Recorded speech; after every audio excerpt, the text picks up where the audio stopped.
amis peintres et stratèges, bonjour. Salut tout le monde.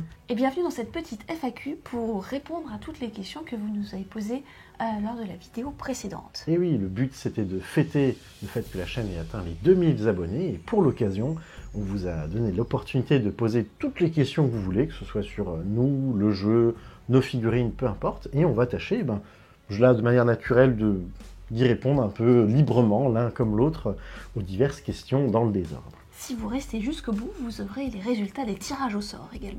Ah oui, c'est vrai qu'on va aussi du coup citer à la fin de cette vidéo, bonne idée, les individus qui auront la chance de recevoir les cartes de déploiement adaptées aux 500 points par nos soins dans le dernier mode de jeu de saut capitulaire 2025-2026, ainsi qu'un heureux gagnant qui va pouvoir passer faire une partie avec nous au studio une fois que les vacances seront finies. Alors, si on commençait ces fameuses questions, Amélie, voyons voir ça. Alors, on les a retranscrits sur le téléphone. Concernant nos métiers, du fait que vous soyez revenus en France, oui, alors, pour ceux qui ne savent pas, dans les FAQ précédentes, les gens nous avaient demandé où on habitait et qu'est-ce qu'on faisait, et au début de la chaîne, il y a déjà quelques années maintenant, on a résidé fut un temps à Boston, donc aux États-Unis, juste pour ton travail, le temps de 3 ans, un truc comme ça. 2 ans, un peu moins de 2 ans. Du coup, là, la personne évoque notre retour en France, où on est maintenant installé définitivement. Cela signifie-t-il qu'Amélie a réussi à avoir un de ces postes tant convoités dans la recherche?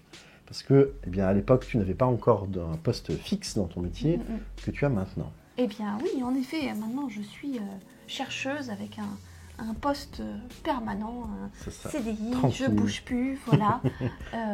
C'est cool. Donc c'est très bien. Donc je suis actuellement installée dans 2 laboratoires à Bordeaux et depuis peu je suis également responsable d'une équipe de recherche. Eh oui, bravo. Je suis fier. Serait-il possible de savoir au niveau de quel sujet ou dans quel domaine de recherche tu travailles, Amélie? Alors, en quelques mots, ce que je fais, ça s'appelle des neurosciences computationnelles. Donc, neurosciences, c'est un rapport avec le cerveau. Computationnel, c'est un rapport avec des ordinateurs. Il y a plein de choses, il y a plein de sujets de recherche qui peuvent se rapporter à ce domaine-là. Moi, précisément, ce que je fais, c'est de la modélisation. C'est-à-dire, en gros, imaginez-vous que j'essaye de faire une espèce de petite maquette du cerveau ou de petits morceaux de cerveau sur ordinateur pour mieux comprendre comment ça marche et tester l'effet de certains médicaments. Sans avoir à trifouiller des pauvres singes. C'est ça. Actuellement, la recherche médicale, ça passe surtout par des expérimentations sur l'animal. L'idée, avec des modèles informatiques, c'est de réduire un petit peu l'usage de ces expériences-là. Puis ça va beaucoup plus vite. Et ça va plus vite. Tu as juste un calcul, je sais pas, ça prend quelques heures au lieu de... Et voilà, pendant 2 ans, on a élevé un animal, on a fait des tests, ça marche pas, changeons un détail, on reverra dans 2 ans. Avec des tests informatiques, ça permet d'avoir des résultats très rapidement, ce qui dans l'idée ferait avancer la recherche sur le sujet aussi plus vite. De ce que j'ai cru comprendre, moi j'y pipe pas grand-chose. Non mais t'as bien retenu, bien retenu ce que je t'ai à force de t'entendre. Qu'est-ce qu'on a d'autre? Et pour Georges, est-ce que tu es bien parti pour valider ton poste en CDI de homme au foyer? Ou se pourrait-il qu'il y ait des changements de ce côté-là? Non, je suis très heureux. Donc actuellement, c'est moi qui m'occupe d'élever nos 2 enfants à la maison. Le plus grand des enfants, qui a maintenant 4 ans, est scolarisé en maternelle. Il vient de finir sa petite section. Oh là là, quel grand garçon. Et du coup, on a enchaîné, si j'ose dire, avec la plus petite, puisque le jour de la rentrée de sa première année à l'école du grand, c'est là qu'est née strictement à la rentrée scolaire sa petite sœur qui maintenant a 10 mois. Donc j'ai pu continuer à avoir les mains dans les couches et ce genre de choses sans pause. Je suis très content de le faire, ça se passe bien. Globalement, nos enfants ont l'air satisfaits, en bonne forme, donc c'est chouette. C'est très fatigant, c'est plus dur que les autres vrais boulots, entre guillemets, que j'ai pu faire avant, parce que ça ne s'arrête jamais. C'est le jour, c'est la nuit, c'est tout le temps. Il y a des moments où juste c'est éreintant, soit mentalement, soit physiquement. Mais j'ai la chance de voir les premiers mots, les premières fois qu'ils marchent, de me sentir vraiment proche de mes enfants, de les voir évoluer et d'avoir un affect unique. Ils sont très câlins, ils sont très... on a un lien très très fort. Et même si tout le monde n'a pas la chance de pouvoir faire ça, parce que comme tu gagnes suffisamment pour que moi, je puisse me mettre en retrait. Et au final, on avait comparé avec mon petit salaire. Si jamais on avait recruté une nounou et compagnie, on n'aurait pas été forcément tellement gagnant. Puis j'ai toujours adoré les enfants. Moi, j'ai fait des études justement dans le domaine de l'éducation pour peut-être faire professeur de maternelle. Puis finalement, j'ai fait surveillant dans un lycée pour finalement faire responsable d'internat en classe préparatoire. Donc, j'ai revécu ma scolarité à l'envers en passant des petits enfants aux plus gros enfants, aux enfants majeurs. Donc j'ai toujours aimé travailler avec un public jeune et le fait de pouvoir faire ça avec mes propres enfants plutôt que les enfants des autres, c'est du tout naturellement et c'est pas quelque chose que je me suis senti ni obligé de faire, ni que je vais regretter dans le futur. Ah oui, bah c'était toi, cool. C'était ton idée. Ah oui, c'est pas moi qui ai dit faut que tu restes à la maison ou je sais pas quoi. Tout à fait. Donc bon, ça se goupille bien, ça se passe bien.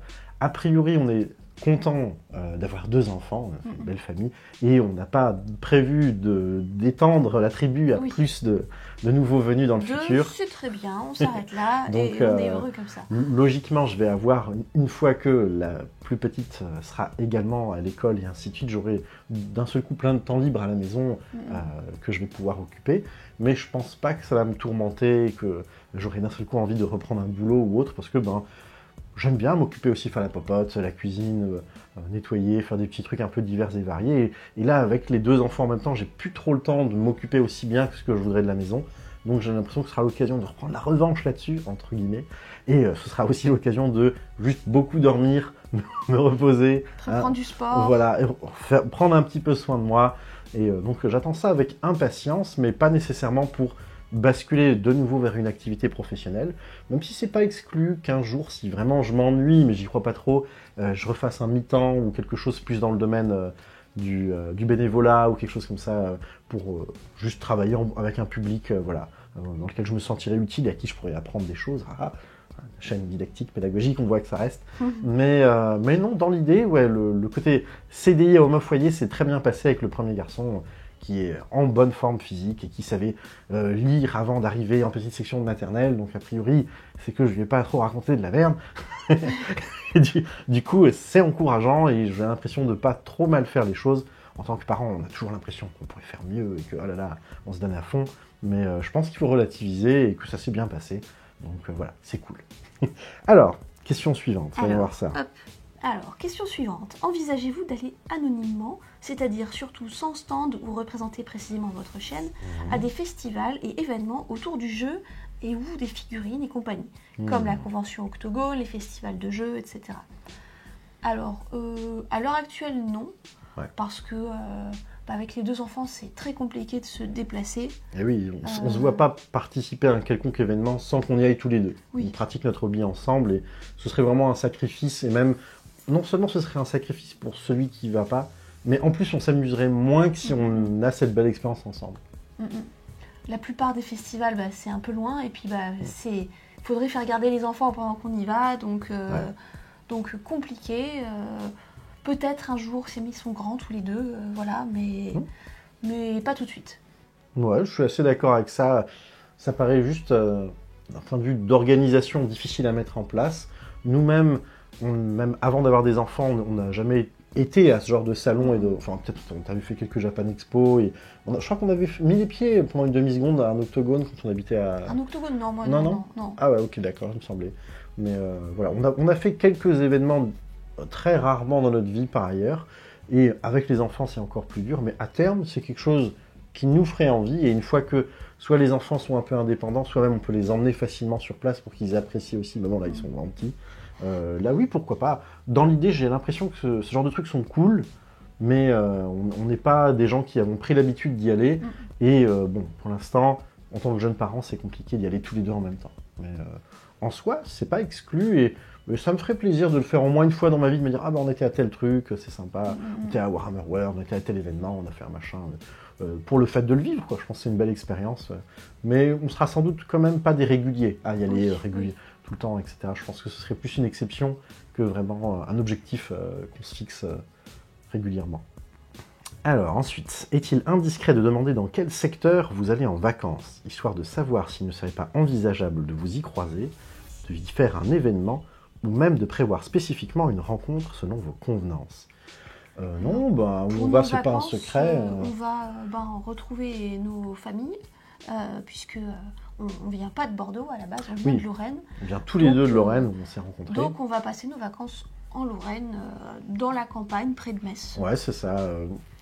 Selon chez quel membre de la famille on dort et quel ami on va visiter, mais c'est ça. On est dans la campagne, un peu paumé, du côté de la région de Metz, mais en fait plutôt dans les champs, quoi, que vraiment en centre-ville. Et oui, en soi, pourquoi pas profiter de l'occasion. On y est en général quelques semaines pendant les vacances d'été. Ça fait quand même un beau 8 heures de route par rapport à là où on habite ici à Bordeaux. Donc on n'y va pas si souvent, mais on y va 1 ou 2 fois par an, soit à Noël, où là on est occupé avec les fêtes de famille, et soit en été où on est un peu plus dispo, peut-être croiser des amis et ou des gens qui ne sont pas la famille proche directe. Et ça pourrait être l'occasion de se croiser. Encore une fois, comme on a les 2 enfants et qu'on s'occupe beaucoup de nos enfants, ce serait pas si simple de faire quelque chose en journée pour nous, parce qu'il faudrait qu'on abandonne nos enfants. Bon, il y en a des grands-parents qui aiment bien les garder, mais dans l'idée, on est surtout plus disponible en soirée pour, un resto, un resto, vous croisez quelque part ou quoi, ce serait envisageable. On n'a pas prévu un endroit, rendez-vous les abonnés, venez tous nous rendre visite.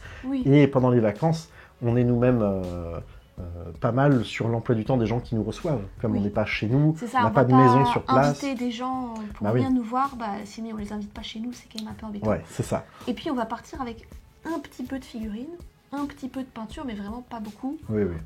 On n'aurait pas de quoi filmer ou jouer ou de faire quelque chose d'impressionnant de ce genre. Mais si c'est juste l'occasion de se croiser dans le centre-ville ou que sais-je, se voir le temps d'un café, etc., comme tu as dit, oui, on sera content de croiser des gens. Si vous êtes déjà sur place par hasard, c'est faisable. D'ailleurs, si je dis pas de bêtises, quand on va révéler les gagnants à la fin de la vidéo du tirage des cartes de déploiement, je crois qu'il y a au moins une personne qui nous a mis dans le commentaire qu'elle était de Moselle, donc pas loin de Metz.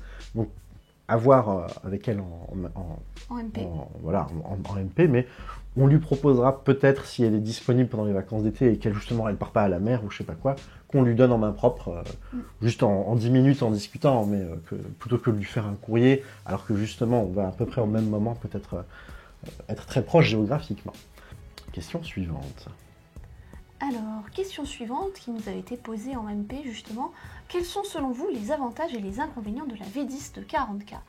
Oh, vaste question. On pourrait parler 1 heure, j'ai l'impression. Alors j'ai l'impression qu'on a déjà égrené des petites choses par-ci par-là sur d'autres vidéos qu'on a eues jusqu'à présent. Oui, forcément. Forcément, les avantages et les inconvénients, on va souvent les rapporter un peu par rapport à ce qui se faisait avant, par rapport à l'édition 9.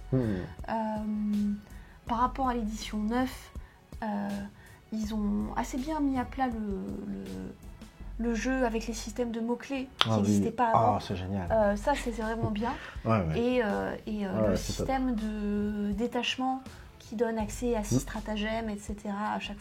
Pour chaque armée et tout ça, c'est plutôt sympa aussi. Il y a une belle simplification des règles, mais surtout une mise en commun. Le fait, comme tu disais, que en passant d'un codex, d'une armée à l'autre, le fonctionnement des armes et des règles, ce soit touche soutenue 2, touche soutenue 1, touche fatale, blessure mortelle, machin, tu peux comprendre ce que fait ton ennemi ou une nouvelle armée que tu joues, alors qu'avant, par exemple, dans des éditions précédentes, les règles, ils avaient d'AK, ce qui était comme de la touche soutenue, mais il fallait retoucher quand même avec le dé derrière, et il y avait d'autres armées qui, eux, un 6, ça retouchait vraiment, et d'autres armées, c'était un 5-6, ça retouchait vraiment, et du coup, tout le monde avait des mécaniques qui se ressemblaient mais n'étaient pas identiques. Donc tu étais obligé de dire Daka ça marche comment ? Un peu comme Splublu, mais c'est sur un 5, mais lui il faut quand même relancer un dé. Et c'était assez fouillis et c'était du coup plus opaque de comprendre un autre codex. Et maintenant c'est simple, tout le monde a les mêmes règles. Le fait qu'on parle la même langue sur les mécanismes de jeu, ça aide énormément.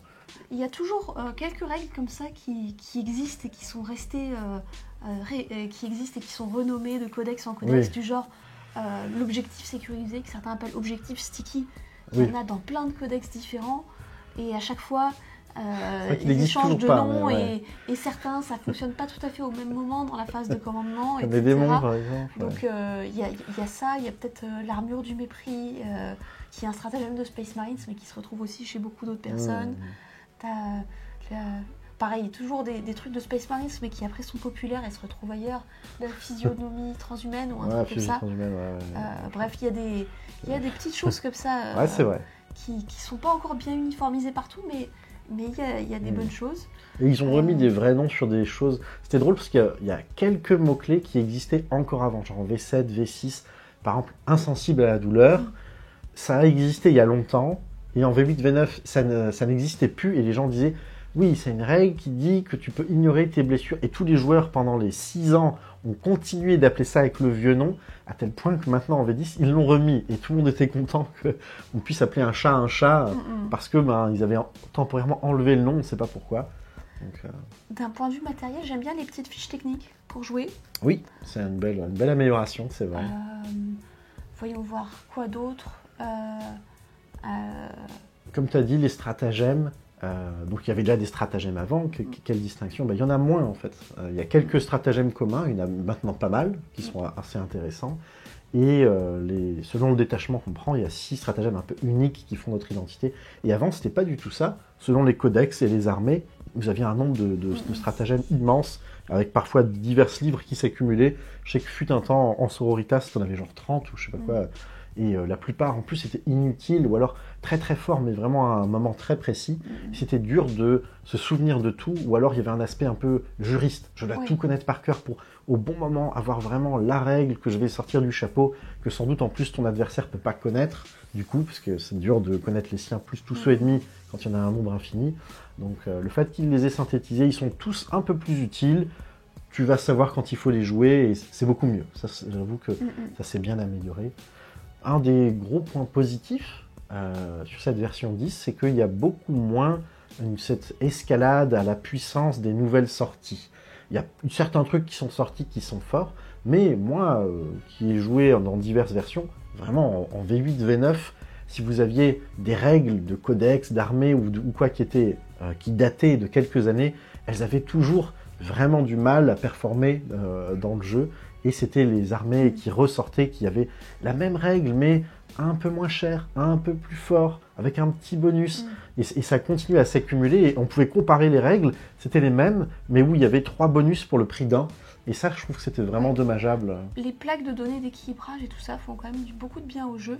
Après, je trouve qu'il y a quand même une petite complexification au fur et à mesure. Moi qui joue les Aeldari, qui ont, avec leur codex, ils ont un système de stratagèmes par-dessus les stratagèmes un peu. Ouais, complètement. Et maintenant, je joue aussi les Thousand Sons qui ont eu leur codex, qui ont des phases psychiques qui n'existent plus par ailleurs dans le jeu, qui sont très très fun, mais qui... Je vois quand même que ils ont osé plus de trucs au fur et à mesure que l'édition a avancé. C'est vrai. Et que ça a complexifié une partie du jeu. Quand ils sont venus en V10, ils ont dit on remet à plat, le jeu est trop fourni, on simplifie, et un peu, ils rajoutent par domino des petits trucs. Après, c'est des armées qui ont toujours été techniques, même dans les précédentes éditions. Et si je regarde les World Eaters qui sont sortis récemment, bon, ils n'ont pas un truc si compliqué que ça. Donc, ils continuent aussi de sortir des nouvelles armées simples. Mais c'est sûr qu'ils rajoutent, ils osent, comme tu dis, plus de complexité maintenant qu'il y a déjà la moitié de l'édition, sans doute, qui s'est écoulée. On est déjà à la moitié de la version 10, qui va durer encore un an et demi.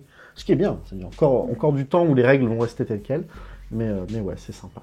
Si on parlait un peu des défauts de cette édition, du coup, par rapport à celle qu'on a connue...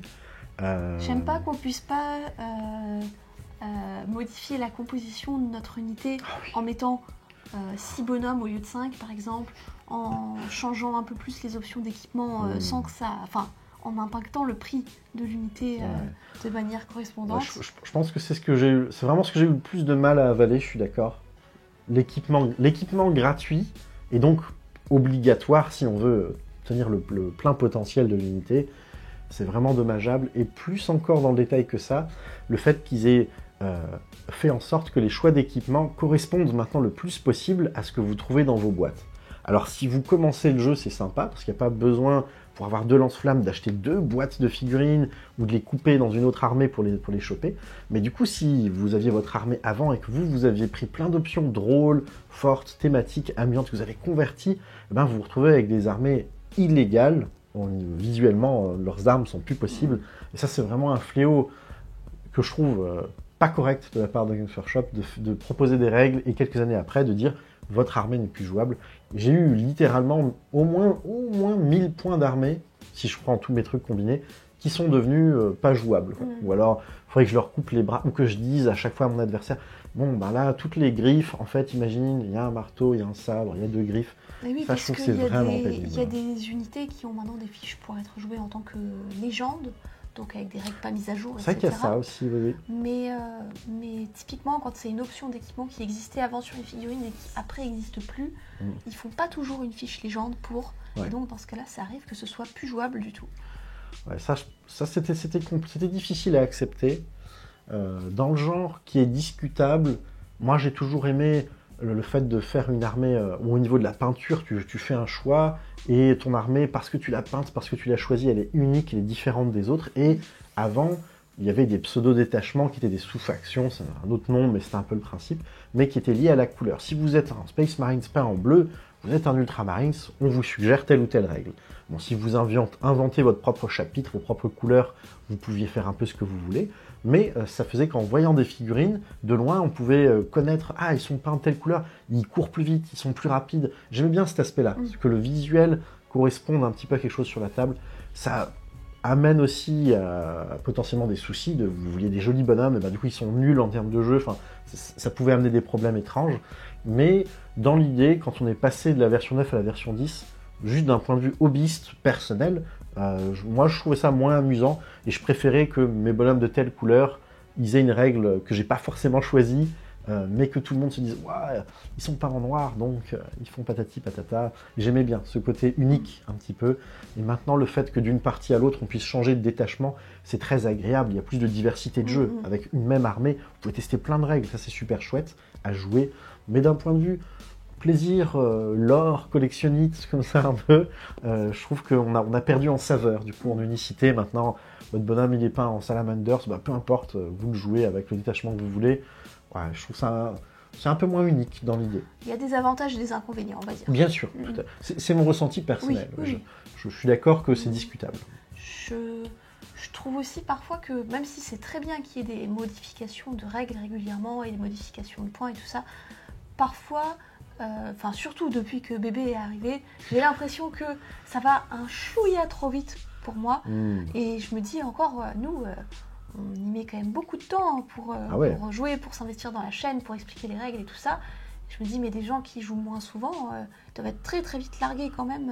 C'est vrai que le jeu, les règles sont souvent mises à jour, donc quand il y a des problèmes d'équilibrage ou des règles mal écrites, ça peut les corriger. Mais ça veut aussi dire que si vous jouez, il faut sans cesse se remettre à la page. Bon, ça vient aussi du fait que nous, du coup, on joue avec plein d'armées différentes. Oui. Si jamais j'avais juste mon armée de sœurs de bataille, Ta première grande armée de cœur. Et que voilà, tous les 3 ou 6 mois, il y ait quelques points et une petite règle qui change, je pense que là, j'arriverai assez bien à l'assimiler. Ouais, bien sûr. Mais du fait que j'ai 5 ou 6 armées et qu'en plus, voilà, elles aient tous leurs changements et qu'il y ait en plus les modifications des règles de base et tout ça, là ça fait un peu beaucoup parfois. Il faut suivre, c'est un sacré casse-tête. Ouais. Après, c'est plaisant dans le sens où nous qui filmons du contenu pédagogique et didactique, on a toujours de l'eau qui arrive au moulin. On n'a pas besoin de se forcer pour dire, ah bah, d'une vidéo, vous avez vu les orques, quelques mois plus tard, Amélie rejoue des orques, et ben à chaque fois on va dire, ah bah cette règle-là, elle a changé. Justement, on vous l'explique. Donc en même temps, comme nous on fait un contenu qui sert de porte d'entrée au hobby, et ben on peut aussi réactualiser les règles pour les gens. Donc c'est sympathique, mais ça demande un gros effort mental de désapprendre, réapprendre, réexpliquer. Et pour des gens qui seraient des joueurs occasionnels qui font moins d'une partie par mois, voire une seule partie tous les 2 ou 3 mois, et ben du coup, eux, à chaque partie qu'ils jouent, le jeu change. Waouh! Je veux dire, faut être motivé, quoi, faut s'accrocher. Après, il y a des gens qui se prennent pas la tête, ils jouent les règles telles qu'ils sont dans leur codex et ils regardent pas les mises à jour. Ou alors, on peut simplement apprendre ces règles de son armée, jouer tout le temps la même armée, ça devient correct. Et si vous avez un adversaire qui, lui, joue souvent, vous lui faites confiance pour vous expliquer les règles de base qui changent. Il y a des astuces, c'est faisable. Mais effectivement, dans cette édition, quand même, les mises à jour sont très fréquentes. Et si vous jouez souvent, bah, c'est génial, parce que du coup, le jeu a l'air frais et les problèmes sont vite résolus. Et si vous jouez très peu, bah, c'est pas nécessaire. Pour quelqu'un qui joue aussi peu que le jeu change aussi vite, vous comprenez même pas forcément pourquoi les changements sont là. Et ça devient plus une obligation de se retaper les règles, lire les PDF. Ça peut être embêtant. Encore une fois, un point où il y a du bon et du mauvais. Hein. C'est intéressant. Beaucoup de choses à dire, beaucoup de choses à dire. Alors, question suivante, voyons voir. Alors, pensez-vous que vos enfants joueront plus exclusivement à Warhammer 40 000 qu'à d'autres jeux de figurines. Ça dépend, c'est pas évident. Pour l'instant, notre grand garçon de 4 ans, on l'a un peu initié aux figurines, et pour le coup, on l'a pas fait commencer par Warhammer 40 000. Tout à fait. Le jeu est quand même tentaculaire et assez compliqué, même si on aime bien expliquer le jeu et qu'on fait des parties en 500 points, ça dure quand même des heures de faire une partie, oui. Et pour un enfant de cet âge-là, c'est trop long et ça serait une surcharge, ce serait pas plaisant, il s'ennuierait, je pense, au bout d'un moment. Donc à terme, c'est sûr qu'on va faire tester à tous nos enfants Warhammer, vu que c'est une passion qui nous anime, commune, et puis ils voient papa et maman en parler, peindre, jouer, ils ont de toute façon un peu envie, forcément, par mimétisme. Donc on sera très heureux de leur proposer, et comme on fait justement, on passe notre temps à expliquer le jeu, ce sera facile pour nous de l'expliquer à nos enfants, donc je pense qu'il y a des chances qu'ils accrochent. Mais on va pas forcer la chose, s'ils veulent autre chose, si leur crise d'ado c'est qu'ils veulent jouer à un autre jeu de figurines, bon, pourquoi pas, entre guillemets.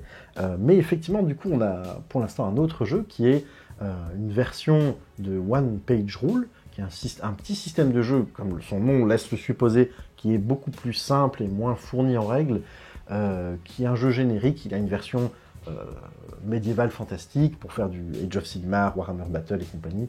Il a une version science-fiction pour faire un peu comme du Warhammer 40 000, etc. Nous, on a choisi exprès la version médiévale pour se distancer encore un peu plus de 40K. C'est ça, on voulait un petit jeu rapide et bien différent. Donc nous, on joue à Age of Fantasy avec lui. Exactement. Et on a décidé pour que ça prenne moins de place dans nos étagères et qu'on puisse le trimballer en vacances et ainsi de suite, de jouer avec des figurines qui ont la moitié de l'échelle des figurines classiques de Age of Sigmar ou Warhammer 40 000. Donc, là, en l'occurrence, on passe par de l'impression 3D pour avoir des tout petits humains minuscules et sur un socle classique de 40 mm de Terminator, il y a déjà 10 bonhommes avec des arcs et des lances et ça permet de les manipuler rapidement. Lui, il a juste avec son doigt à pousser le socle, il fait avancer son armée, on joue que quelques bonhommes. Donc voilà, on a une petite version qu'on utilise pour jouer justement avec nos enfants qui va assez vite et c'est très plaisant, ça change, on l'a construit par contraste à ce qu'on avait dans Warhammer 40 000, donc on voulait plus simple, pas de la SF, un truc qui va un peu vite, mais rien ne dit qu'ils vont rester et préférer ce jeu-là à Warhammer, donc on sera ouvert à ce qu'ils veulent faire. Nous-mêmes, on a testé plein d'autres jeux de figurines avant de se fixer un peu plus sur Warhammer 40 000. On l'a évoqué dans d'autres FAQ, mais à la base, on venait plutôt de Warhammer Battle, donc l'ancêtre Age of Sigmar, et même maintenant, on apprécie d'autres petits jeux de figurines moins connus, comme Ranger of Shadow Deep ou Frostgrave, qui ont une parenté un peu plus liée au jeu de rôle. Vous avez que quelques bonhommes qui se déplacent, une dizaine, et voilà, plus comme une armée qui fait une grande guerre. Donc voilà, pour la petite histoire du coup de est-ce que nos enfants joueront exclusivement à ce jeu-là? Non, s'ils ont envie de faire autre chose, on les encouragera et on les suivra. Mais il y a quand même des chances, comme on est très investi, qu'ils aient envie un petit peu de toucher aussi à Warhammer 40 000. Et peut-être qu'un jour, ils seront sur la chaîne et tout, je sais pas quoi. Même si on va pas les filmer tout petits. Voilà. Mais je pense qu'on va les mettre un peu à l'abri de ça. Tant qu'ils nous disent pas qu'ils ont envie de venir sur la chaîne pour le principe, et encore là, on attendra un certain âge et un peu de recul, pour pas qu'ils soient exposés non plus sur Internet trop vite. Mais c'est envisageable, on verra bien. Selon leurs envies, en fait. Question suivante. Que pensez-vous de One Page Rule par rapport à Warhammer 40 000 ? Question orientée, qui suit la précédente. On l'a mis là, dans cet ordre-là, parce que justement, on savait qu'on serait amené à parler de One Page Rule. One Page Rule est très bien. C'est plus simple, c'est plus rapide. Oui. Y a un avantage certain par rapport à Warhammer 40 000, qui est que les gens activent leurs unités en alternance. C'est-à-dire qu'il n'y a pas un joueur qui fait tout son tour, qui dure 1 heure, puis l'autre qui s'est juste fait taper dessus pendant 1 heure, joue tous ses bonhommes pendant 1 heure à son tour, et voilà. On active l'unité, elle se déplace, elle tire, elle combat, etc. Puis l'adversaire fait pareil avec une de ses unités à lui, et on alterne comme ça. Et c'est chouette. C'est dynamique, il y a de la stratégie, parce que si vous tirez sur une unité ennemie pour l'endommager ou la détruire, à autour de votre adversaire, elle va peut-être plus être si intéressant et il va du coup vouloir jouer quelqu'un d'autre. Donc la réflexion du bon coup à faire change au fur et à mesure que la partie se déroule, alors que sur Warhammer 40 000, en principe, dans votre tour, vous faites un plan de jeu précis et vous essayez de le faire fonctionner pendant longtemps. Et puis il faut beaucoup de patience et s'accrocher, et surtout sur des parties en plein de points. Nous encore on joue en 500, mais sur une partie en 2000 points, un tour ça peut être interminable, où au final vous lancez juste des jets de sauvegarde et 2-3 règles, et le fait d'avoir quelque chose où vous avez l'impression de jouer tout du long de la partie, c'est quand même vraiment chouette. Je trouve que l'activation par armée complète, c'est un peu archaïque. Après, Warhammer 40 000 est un jeu beaucoup plus riche. Il y a bien plus de diversité dans ce que peuvent faire les figurines et plein de choses dans les objectifs qu'il faut faire sur la carte, plein de choses comme ça. Bien sûr. Qui font que globalement, je préfère quand même Warhammer 40 000, mais c'est rafraîchissant de faire un peu de one-page rule au quotidien, et une fois de temps en temps, quand on a bien le temps, faire là une très longue partie de Warhammer 40 000, voilà. Je trouve que one-page rule a beaucoup d'avantages pour lui. On l'a découvert, ça fait quelques années, et maintenant ça fait pas si longtemps qu'on y joue avec nos enfants, dans la version actuelle, mais on en avait fait un tout petit peu pour tester il y a déjà quelques temps. Et j'ai toujours trouvé qu'il était très très intéressant, son côté alterné, le fait que les parties soient plus courtes et ainsi de suite. Il a quelques points forts pour lui. Le fait que ce soit simple, je trouve ça bien, personnellement. Et un truc que j'apprécie énormément, c'est que la valeur en points d'une figurine ou d'une unité, il y a en fait un calcul officiel visible où selon son mouvement, ses points de vie, la portée de son arme de tir, son endurance, machin, à quel point elle est dure à tuer, je veux dire, eh bien ça va faire un calcul qui va vous dire, bah elle coûte 180 points d'armée, et du coup tous les codex, toutes les unités de tout le monde dans le jeu est fait avec le même calcul. Et ça offre une certaine part d'égalité et de transparence dans le jeu qui est vraiment très agréable. Et ça permet de créer ses propres unités, figurines, codex, etc. Exactement. Il y a des règles, pour le coup, plus compliquées et un petit peu... c'est des règles optionnelles qui vous permettent de créer, si vous le voulez, si votre adversaire est d'accord, vos propres figurines.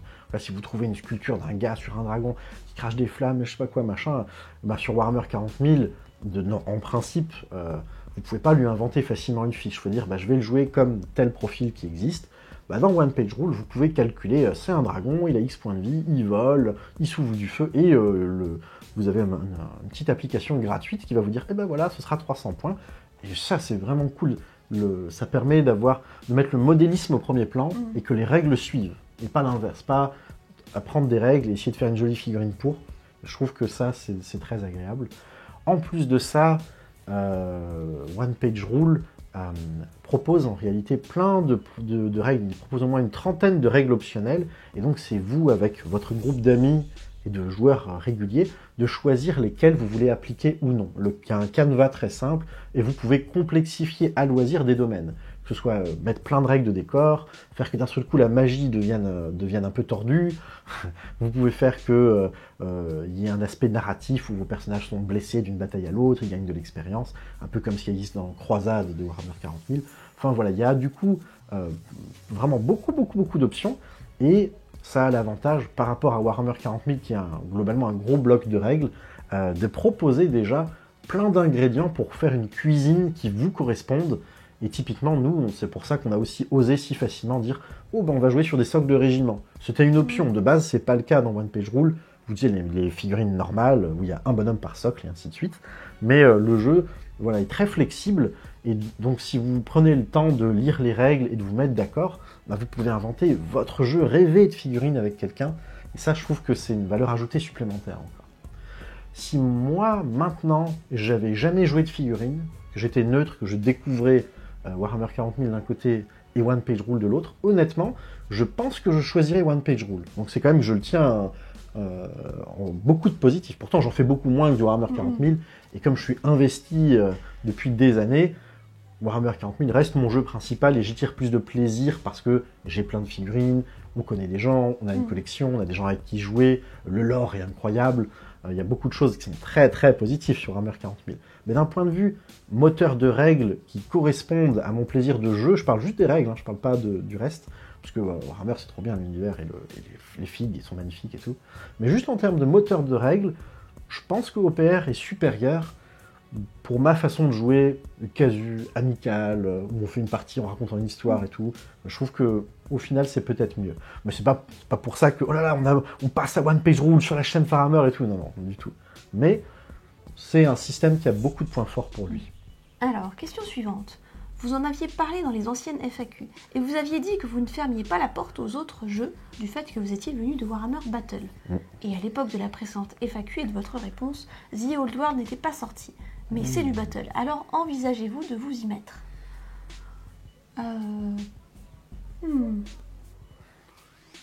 Actuellement, non, pas trop. Ouais, on a juste pas l'envie qui nous est venue. Encore une fois, on reste la porte ouverte. Si un jour on a envie de le faire, on se force pas à grand chose sur la chaîne. Ouais. Donc, c'est pas une réponse très satisfaisante. Est-ce que vous allez vous y mettre? Oh bah peut-être. Est-ce que là c'est un projet? C'est ça, non. Mais faut jamais dire jamais. Ouais, on ne sait pas. Finalement, dans Age of Sigmar, j'aime beaucoup les figurines. Et The Old World, ça revient beaucoup à jouer les vieilles figurines et les vieilles sculptures un peu moches, j'ai l'impression. Peut-être que c'est moi qui ai pas tout compris au système et tout ça, mais du coup, non, j'ai quelques-unes de mes vieilles figurines que j'aime encore beaucoup, mais... on pourra pour la blague, je pourrais incorporer, je crois qu'on les a, ceux-là. Toi, tu avais quelques figurines, tu avais quelques skins comme lézards, et moi j'avais fait quelques figurines gobelins de la nuit. Encore pour la collection, attention, ça pique un peu les yeux. Ah bah c'est parmi nos premières peintures, voire nos toutes premières peintures. Ouais. Enfin, non, il y avait une fois où vous m'avez fait tenir un pinceau, mais la figurine là je l'ai jetée parce que ça c'était vraiment trop affreux. Disons que c'était vraiment ta première armée. C'était celle-là où... Waouh, mais j'avais 2 couleurs différentes sur les écailles, sur le dos. Et genre, la technique de peinture ultime, c'est qu'on avait appris à faire des ancrages en prenant de la peinture noire, de la Baden Black et en mélangeant avec de l'eau. Et on mettait ça partout. C'était notre ancrage partout sur toute la figurine. Et c'était le top du top de la technique de peinture. Et en même temps, c'était il y a je sais pas combien d'années. Du coup, il y avait moins de matériel et de tutos partout sur Internet et ainsi de suite et de trucs. On s'est plus débrouillé avec les moyens du bord. Oui, ça fait quasiment 15 ans, quoi. Enfin, un truc comme ça, c'était quand j'étais encore au lycée ou en prépa. Enfin bref, ça date un peu. Ouais. Mais j'ai envie de dire, Warhammer Battle était très cool, mais on a vécu durement le passage à Age of Sigmar, qui était pour nous une trahison du lore et des règles, et de ne plus jouer nos socles carrés, machin, peu importe. Maintenant, c'était il y a tellement longtemps que... De l'eau a coulé sous les ponts. Je peux pas dire que j'ai pardonné le game, parce que c'était un coup de salaud, mais ils ont fait quelque chose de bien depuis, parce que quand Age of Sigmar V1 est sorti, c'était pas ça, il n'y avait pas de valeur d'armée en points, il y avait des armées entières qui étaient plus jouables, il y avait beaucoup de problèmes. Maintenant, de ce que je vois, et on a pu jouer même encore il n'y a pas si longtemps que ça à Age of Sigmar. On a joué à Spearhead, merci Jean-Louis de nous avoir permis de tester. On a pu faire, et c'était très sympa. Toi, tu as fait 2 parties, moi j'en ai fait une. On a fait une petite initiation et le jeu tournait bien, c'était agréable, c'était sympa. Les figurines récentes sont magnifiques et certaines armées très dynamiques, très cool, sont vraiment super top. Mais j'ai la nostalgie du vieux Battle, mais je pense que si je devais m'y remettre, ça m'aurait l'air, faut faire des roues avec ces unités et machin et tout, ça m'aurait l'air laborieux. Le système de jeu ne m'attire pas, c'est l'époque quand j'étais jeune, c'est le lore, c'est l'ambiance, et au final, pour le moment, la nostalgie n'a pas été plus fort que notre pratique actuelle du hobby. Il faut dire aussi, comme on l'a évoqué juste avant, on a One Page Rule pour se satisfaire par ailleurs quand on veut quelque chose de différent de 40K. J'ai un peu peur, si jamais on se mettait à faire du Age of Sigmar un tout petit peu plus régulièrement, de m'emmêler les pinceaux avec Warhammer 40 000, parce que les systèmes se ressemblent forcément un petit peu, mais avec des différences clés par-ci par-là, et je pense que ce serait facile de confondre, de transposer ce qui est prêt dans un jeu et pas dans l'autre, enfin bref. C'est déjà difficile de suivre les mises à jour et toutes nos armées en même temps pour pas raconter trop de bêtises, et c'est vrai que quand le moteur de base des règles de portée d'engagement et de trucs et d'activation et de mouvement et tout sont presque les mêmes, mais en fait non, c'est plus difficile de les catégoriser, de les séparer mentalement qu'un jeu. One Page Rule est vraiment beaucoup plus distinct, il n'a pas grand chose en commun, et du coup c'est facile de ne pas se mélanger les pinceaux parce que ça se ressemble pas. Genre sur One Page Rule, il n'y a pas de valeur de force et d'endurance par exemple, donc c'est un exemple au pif, mais du coup le jeu est si distinct que on a peu de chances que ça s'empiète et que ça fasse une bouillie informe qu'on n'arriverait pas à retranscrire. Et moi, j'ai connu beaucoup de gens, que ce soit de ma famille ou d'autres, qui jouaient un peu aux deux jeux et qui, au final, arrivaient à jouer à aucun des deux vraiment bien, ou avaient l'impression qu'ils n'arrivaient pas à retenir bien, et ont toujours, au final, au bout de quelques temps, coupé une des deux branches et se sont dit, bon, ben, je m'amuse plus sur tel jeu, ou dernièrement, j'ai pas une armée de ce jeu-là, donc pendant une édition, je vais oublier les règles de Warhammer 40 000, me concentrer sur Age of Sigmar, Horus Heresy, et quand les règles vont être refaites, je vais changer. Et je pense que c'est une façon saine de pas s'embourber dans toujours le même loisir et de voir d'autres choses pour des gens qui n'ont pas le temps de tout faire. Parce qu'il y a aussi bêtement une question de temps.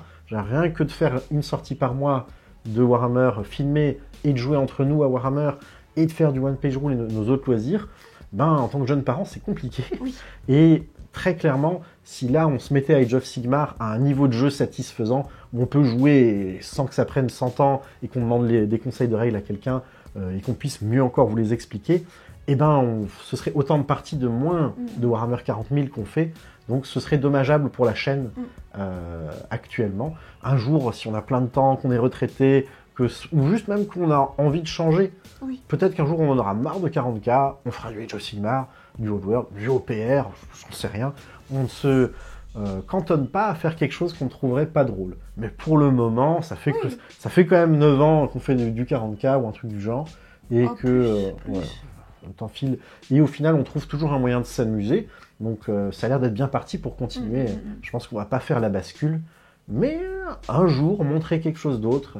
J'ai envie de dire, si on avait plus de temps, on préférerait peut-être montrer, par exemple, d'autres modes de jeu de 40K. Par exemple, le mode de jeu croisade 40K mériterait des vidéos dédiées, de la même manière qu'on a pris l'effort et le temps maintenant de montrer quelques vidéos en 1000 points, ce qu'on ne faisait pas au début de la chaîne. C'était une volonté de pouvoir montrer occasionnellement autre chose qui soit quand même du Warhammer. Voilà, je pense que peut-être, si vraiment on avait plein de temps, peut-être on montrerait une partie d'action d'abordage pour la blague, peut-être on ferait une campagne de croisade qui se suit, enfin, des choses de là qui resteraient du coup du 40K. Peut-être quand les deux enfants seront à l'école, si jamais. Peut-être, ça me dégage. Si je reste homme au foyer, d'un seul coup, forcément, j'aurai quelques heures par jour, donc ça va me dégager du temps. Mais bon, il faudra que moi aussi je sois là pour jouer avec toi, et moi je travaillerai toujours, donc faudra voir. Ouais, bien sûr. Pas bien évident. Sûr. Pas évident. Bon, voilà. On a un peu ouvert le sujet de qu'est-ce qu'on pourrait faire ou pas, mais c'est pas dans les projets actuels.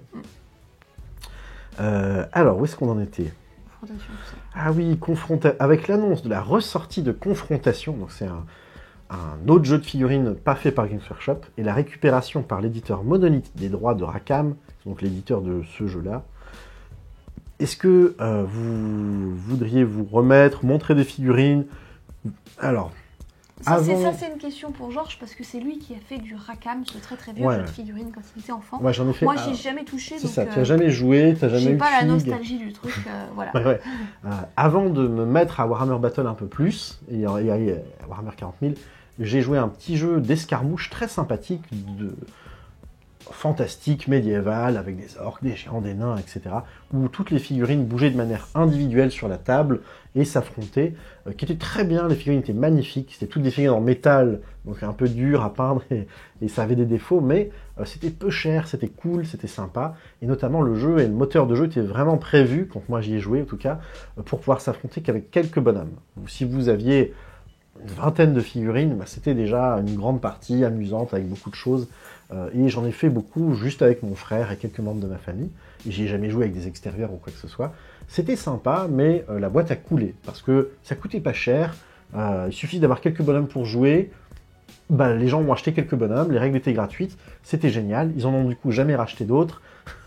Et il n'y avait pas, comme le Games Workshop, de la publicité partout, le fait que vos figurines changent, il y a des nouvelles plus fortes qui sortent, etc. Donc c'était une réussite formidable. Le jeu était génial, mais commercialement, il n'avait pas autant d'arguments pour continuer à pousser à l'achat, et il s'est donc écrasé au bout de quelques années, et j'étais très triste que ça s'arrête.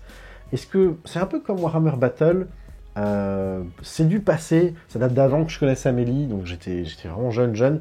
Je compte pas m'y remettre. Est-ce que je ne sais, je suis pas sûr d'avoir les figurines en question. Il y en a que l'on a perdu dans un déménagement, il y en a que j'ai donné à des amis, et il y en a qu'en théorie j'ai encore, mais qui sont peut-être chez ma mère, mais je suis pas sûr de savoir où elles sont. Donc un peu délicat. Et j'avais fait des gobelins à l'époque, encore des gobelins. Et oui, j'aimais bien. Dans divers jeux, je les ai faits. Mais les sculptures étaient vraiment belles et le lore, pour le coup, était cool. Il n'était pas aussi fourni que Warhammer Battle, mais je trouvais qu'il était de très bon goût. Il était un peu moins grim, dark, tout est triste, machin, dégueulasse. Il y a un peu plus, je trouve, il y a de l'espoir, c'est lumineux. Enfin, c'est ma version d'enfant. Hein. Le lore, c'était quelques feuillets, il n'y avait pas de vrais ouvrages énormes de codex et tout, donc on pouvait l'interpréter comme on voulait. Mais j'aimais beaucoup le lore spécifique aux factions. Je trouve qu'il était génial. Les orques qui avaient été créés en fait avec du sang de gobelins fait par des alchimistes fous et les morts-vivants qui s'affrontaient dans une espèce de grande muraille de Chine avec la faction paladin en boucle et qui retenait les morts-vivants contre tout le reste du continent. Enfin, il y avait plein de trucs qui, juste dans mon imaginaire d'enfant, c'était génial et je trouve que cet univers-là était plus original et spécifique que Warhammer Battle qui, dans ses débuts, était beaucoup repompé, un peu Seigneur des Anneaux, mis à sa sauce, sur une map du monde. Et du coup, je préférais quand j'étais jeune l'ambiance qu'il y avait dans ce jeu-là et le fait qu'on pouvait jouer que quelques figurines. Moi qui n'avais pas d'argent, voilà, j'étais de toute façon incapable d'économiser sans revenu pour m'acheter une boîte de figurines et un codex, etc. Donc j'y ai pris beaucoup de plaisir, mais c'est pas quelque chose qui m'attire actuellement. Et cet aspect jeu en peu de figurines, etc., je le retrouve plus sur du Ranger of Shadow Deep et Frostgrave qu'on a évoqué, qui sont des jeux où vous pouvez prendre les figurines visuellement que vous voulez pour jouer, pour avoir des belles sculptures. Donc voilà, je compte pas spécialement m'y remettre. Je suis content de savoir que ça revient, mais bon, c'est 20 ans trop tard, donc c'est dommage. Il y avait beaucoup de potentiel. Alors, on a dit que vous venez du jeu de rôle. Oui, oui, on s'est connus en faisant du jeu de rôle, à la base. Et on était très très bons amis. Et c'est que longtemps après qu'on s'est mis en couple. Enfin, longtemps non. Donc laisse-moi poser la question aussi, Georges, parce que là on l'a pas entendu. Et justement, vous aviez dit que vous veniez à l'origine du JDR, du jeu de rôle. Si Monolith a créé le studio Rackham Games pour la ressortie de Confrontation, ils ont annoncé qu'ils vont eux-mêmes ressortir Cadwallon. Donc pourquoi pas nous en faire une présentation, voire faire des sortes d'actual play sur Cadwallon. Alors, donc les éditeurs... fait du jeu de rôle, mais pas celui-là. Ouais, les éditeurs du jeu de figurines que je viens d'évoquer, que j'ai fait il y a très longtemps, de Confrontation, ont, au bout de quelques années, sorti un jeu qui nécessitait encore moins de figurines et qui était concrètement un jeu de rôle. Nous, on est des joueurs de jeux de rôle. Même maintenant, on pratique encore toutes les semaines quelques heures de jeu de rôle avec des proches. Mais moi, je n'ai jamais pratiqué Cadwallon. Je ne sais même pas comment ça se prononce, c'est une bonne question. Je n'y ai jamais joué à l'époque où j'étais jeune. Donc, pareil, je ne compte pas m'y remettre. On ne va sans doute pas présenter du jeu de rôle sur cette chaîne dédiée aux figurines, concrètement, et quasiment exclusivement à Warhammer 40 000 pour le moment. Mais si jamais un jour on devait monter du jeu de rôle, on montrerait du jeu de rôle qu'on pratique depuis tout ce temps et qu'on apprécie. On a fait plein de systèmes différents et on a passé beaucoup de temps avec des systèmes qu'on avait un peu créés nous-mêmes. Ah oui, dernièrement, on joue beaucoup surtout à un vieux jeu, entre guillemets, celui avec lequel on s'est connu, qui est Pathfinder. Tout à fait. Qui est une variante de Donjons et Dragons. Voilà, c'est une variante un peu datée maintenant de Donjons et Dragons. Pathfinder première édition, parce qu'il y a eu une deuxième édition après, et on n'y joue pas, on a gardé le vieux. Voilà. Tout à fait. Donc ça, c'était pour la petite question de ce jeu de rôle précisément. A priori, on n'a pas trop de raison d'y jouer par rapport à un autre jeu de rôle. Par curiosité, vous reste-t-il des figurines de Warhammer Battle? Oui, on l'a évoqué tout à l'heure. Et on va peut-être, on vous a montré les images, on va vous montrer maintenant. on suppose que si je les retrouve dans un placard, je vous ferai une photo en vitesse pour vous les montrer. Et toi, Georges, est-ce que tu as encore des figurines de confrontation? Pareil, si j'en ai, en tout cas, on ne les a pas dans notre maison actuelle. Oui. Ça, je suis sûr que j'en ai pas ici. Mais si j'en trouve, je sais pas comment, peut-être j'en montrerai, mais je pense pas. Et je crois même à l'époque que j'ai jamais fait de photos, vu que j'avais pas de téléphone, parce que j'étais trop jeune et que la technologie de l'époque, avec des Nokia et des machins, on ne pouvait pas faire de photos. Donc je pense que j'ai jamais pris de photos de ces figurines-là, même, en réalité. Donc ça va être dur d'en retrouver pour vous. Mais je peux vous montrer des figurines confrontation. Ça donne l'impression qu'on est vieux, mais pas tant que ça en plus, mais non. J'ai quelques cheveux blancs quand même. Mais... oui, les figurines étaient magnifiques et je vais montrer quelques belles sculptures de confrontation. Je trouve que les sculpteurs faisaient des trucs incroyables. Chaque unité de confrontation, il n'y avait pas des figurines identiques. Vous achetiez une unité de lancier, il y avait 3-4 lanciers dans une boîte. C'était comme une sculpture de héros de Warhammer. Ils étaient tous monoposes, mais travaillés dynamique, dans une forme, en train de faire une gestuelle unique. Et il y avait du coup vraiment beaucoup de travail sur ce que faisait votre armée. Visuellement, ça claquait, quoi. Alors, Est-ce que vous jouez, vous seriez prêt à montrer du Zombicide, qui est un jeu de société assez connu, que ce soit dans sa version médiévale ou contemporaine, et quelle serait votre préférence? J'ai joué qu'une seule fois à Zombicide il y a longtemps. Ouais. J'avais trouvé ça sympa sans plus, on va dire. Et j'ai surtout connu plein de gens qui avaient du Zombicide mais qui payaient pas trop les boîtes. Donc ça me vend pas trop du rêve, on va dire. Mais bon, faut jamais dire jamais. Voilà, c'est un jeu de société coopératif, un gros jeu de plateau avec du très beau matériel, dont des belles figurines. Et ça peut être sympathique de faire honneur aux figurines en peignant des trucs sympas pour que sur la table ça rentre bien. Moi, je suis pas trop jeu de société. Globalement, je préfère avoir quelques loisirs, que ce soit du jeu de rôle, des figurines ou d'autres qu'on évoquera d'ailleurs plus tard. Je crois qu'il y a une question de quels sont vos loisirs. Zombicide, c'est Amélie, j'ai joué 2 fois dans ma vie, il y a déjà longtemps, à l'édition Black Plague, donc, qui était un peu médiévale, voilà. Et c'était cool.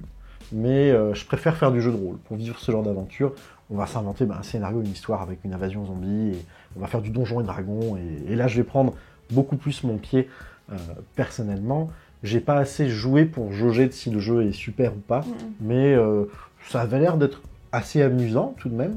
Et je pense pas que sur la chaîne, on fera des tests de jeux de société. Encore une fois, ça semble quand même assez parallèle de ce qu'on propose maintenant. Si jamais on devait faire autre chose que ce qu'on fait, ce serait du 40K différent, ou alors un autre système de jeux de figurines.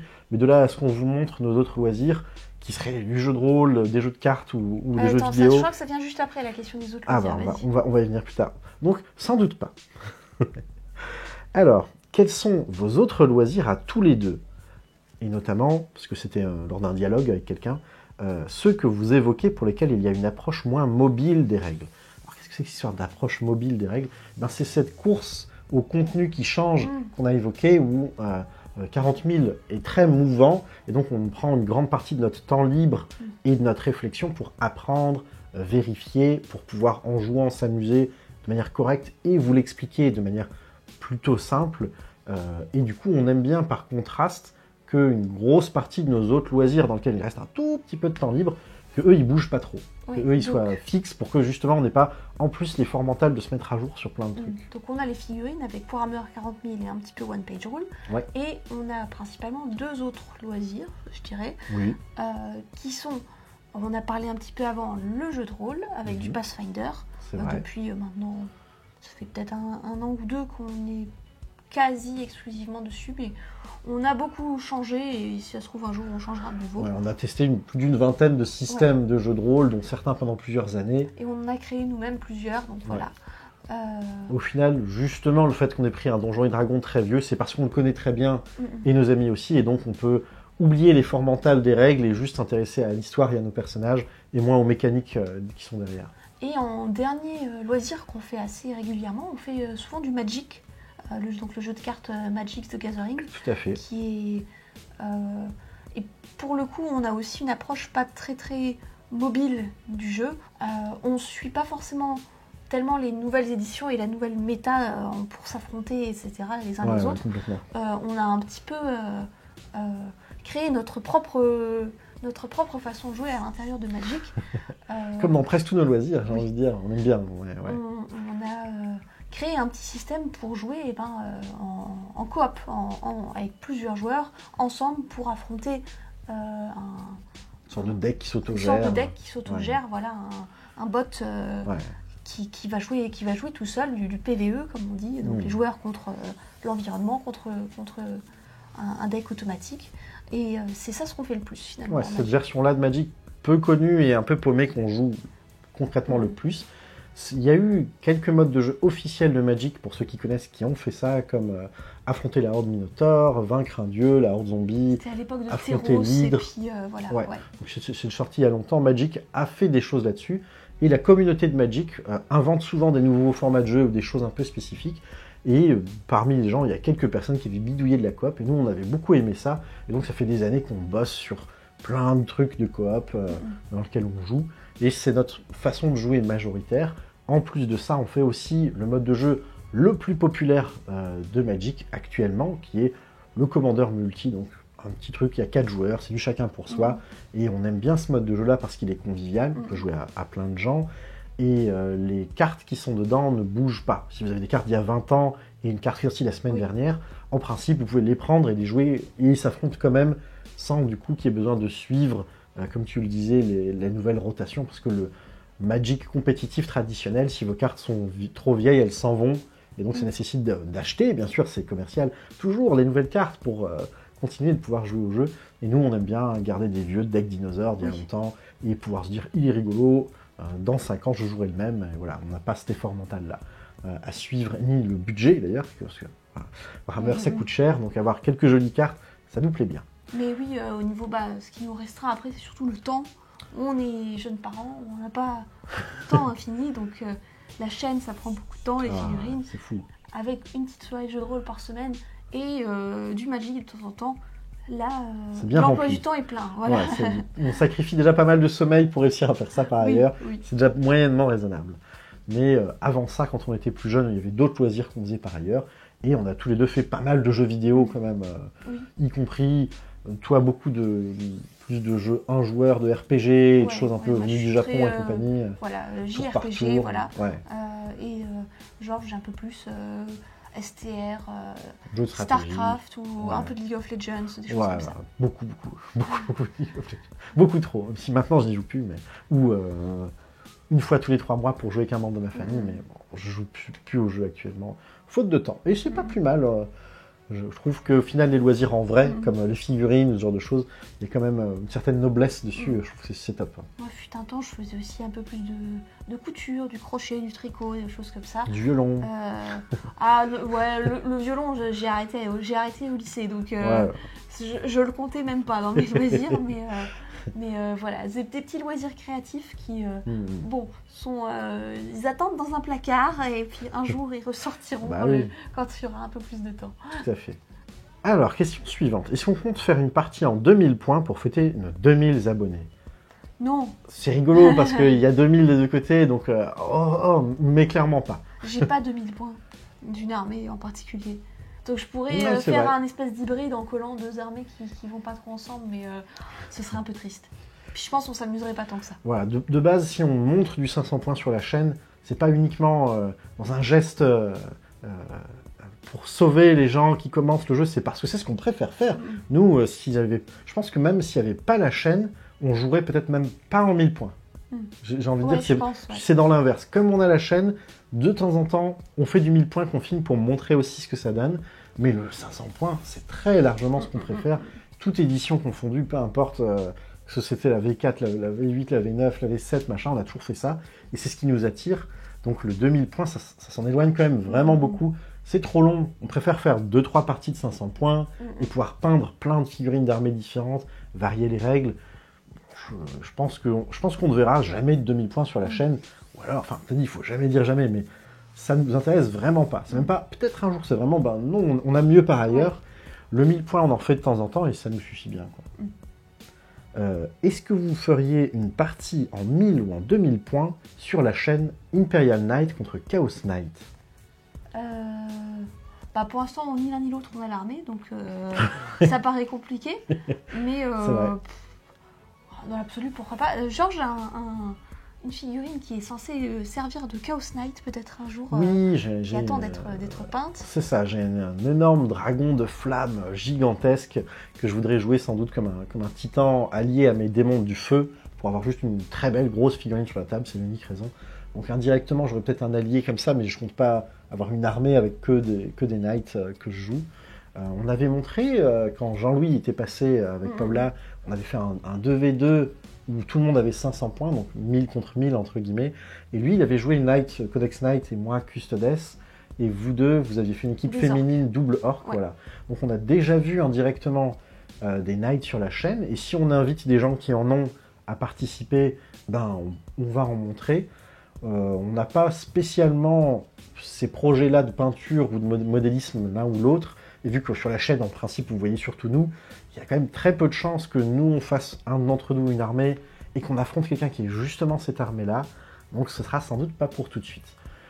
Le seul avantage que ça pourrait être, ce serait pour une bataille en 1000 points de mettre en fait quand même que quelques figurines, et de les jouer rapidement et que oh, on a joué en 1000 points, mais il y avait quand même que deux bonhommes qui se tapaient de chaque côté de la table. Voilà, ça peut être satisfaisant pour cet aspect-là, mais c'est pas quelque chose qui nous attire plus que ça pour le moment.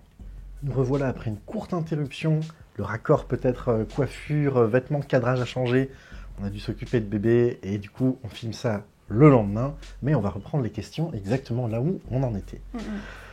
C'est-à-dire, oui, quand vous préparez vos listes, vous privilégiez la diversité dans les choix d'unités ou vous prenez à l'envie? Est-ce que vous essayez d'aligner un match-up logique ou est-ce que vous prenez sans vous soucier de la liste de l'autre? Globalement, est-ce que vous pensez vos listes à deux ou vous faites chacun à votre envie? Alors, on fait chacun nos listes séparément. Oui. Donc on essaye de ne pas s'adapter à l'armée qui est en face, Tout etc. à fait, c'est important. Après, est-ce qu'on privilégie la diversité ou est-ce qu'on le fait à l'envie? En fait, je pense que souvent nos envies, c'est de faire des listes un peu variées. Enfin, moi, en tout cas, j'aime bien avoir un peu d'infanterie, un peu de trucs lourds, un peu de... Enfin, voilà, Vu qu'on ne sait pas ce qu'on va affronter, avoir une liste un peu polyvalente dans ce qu'elle peut affronter comme adversaire, c'est encouragé, du coup.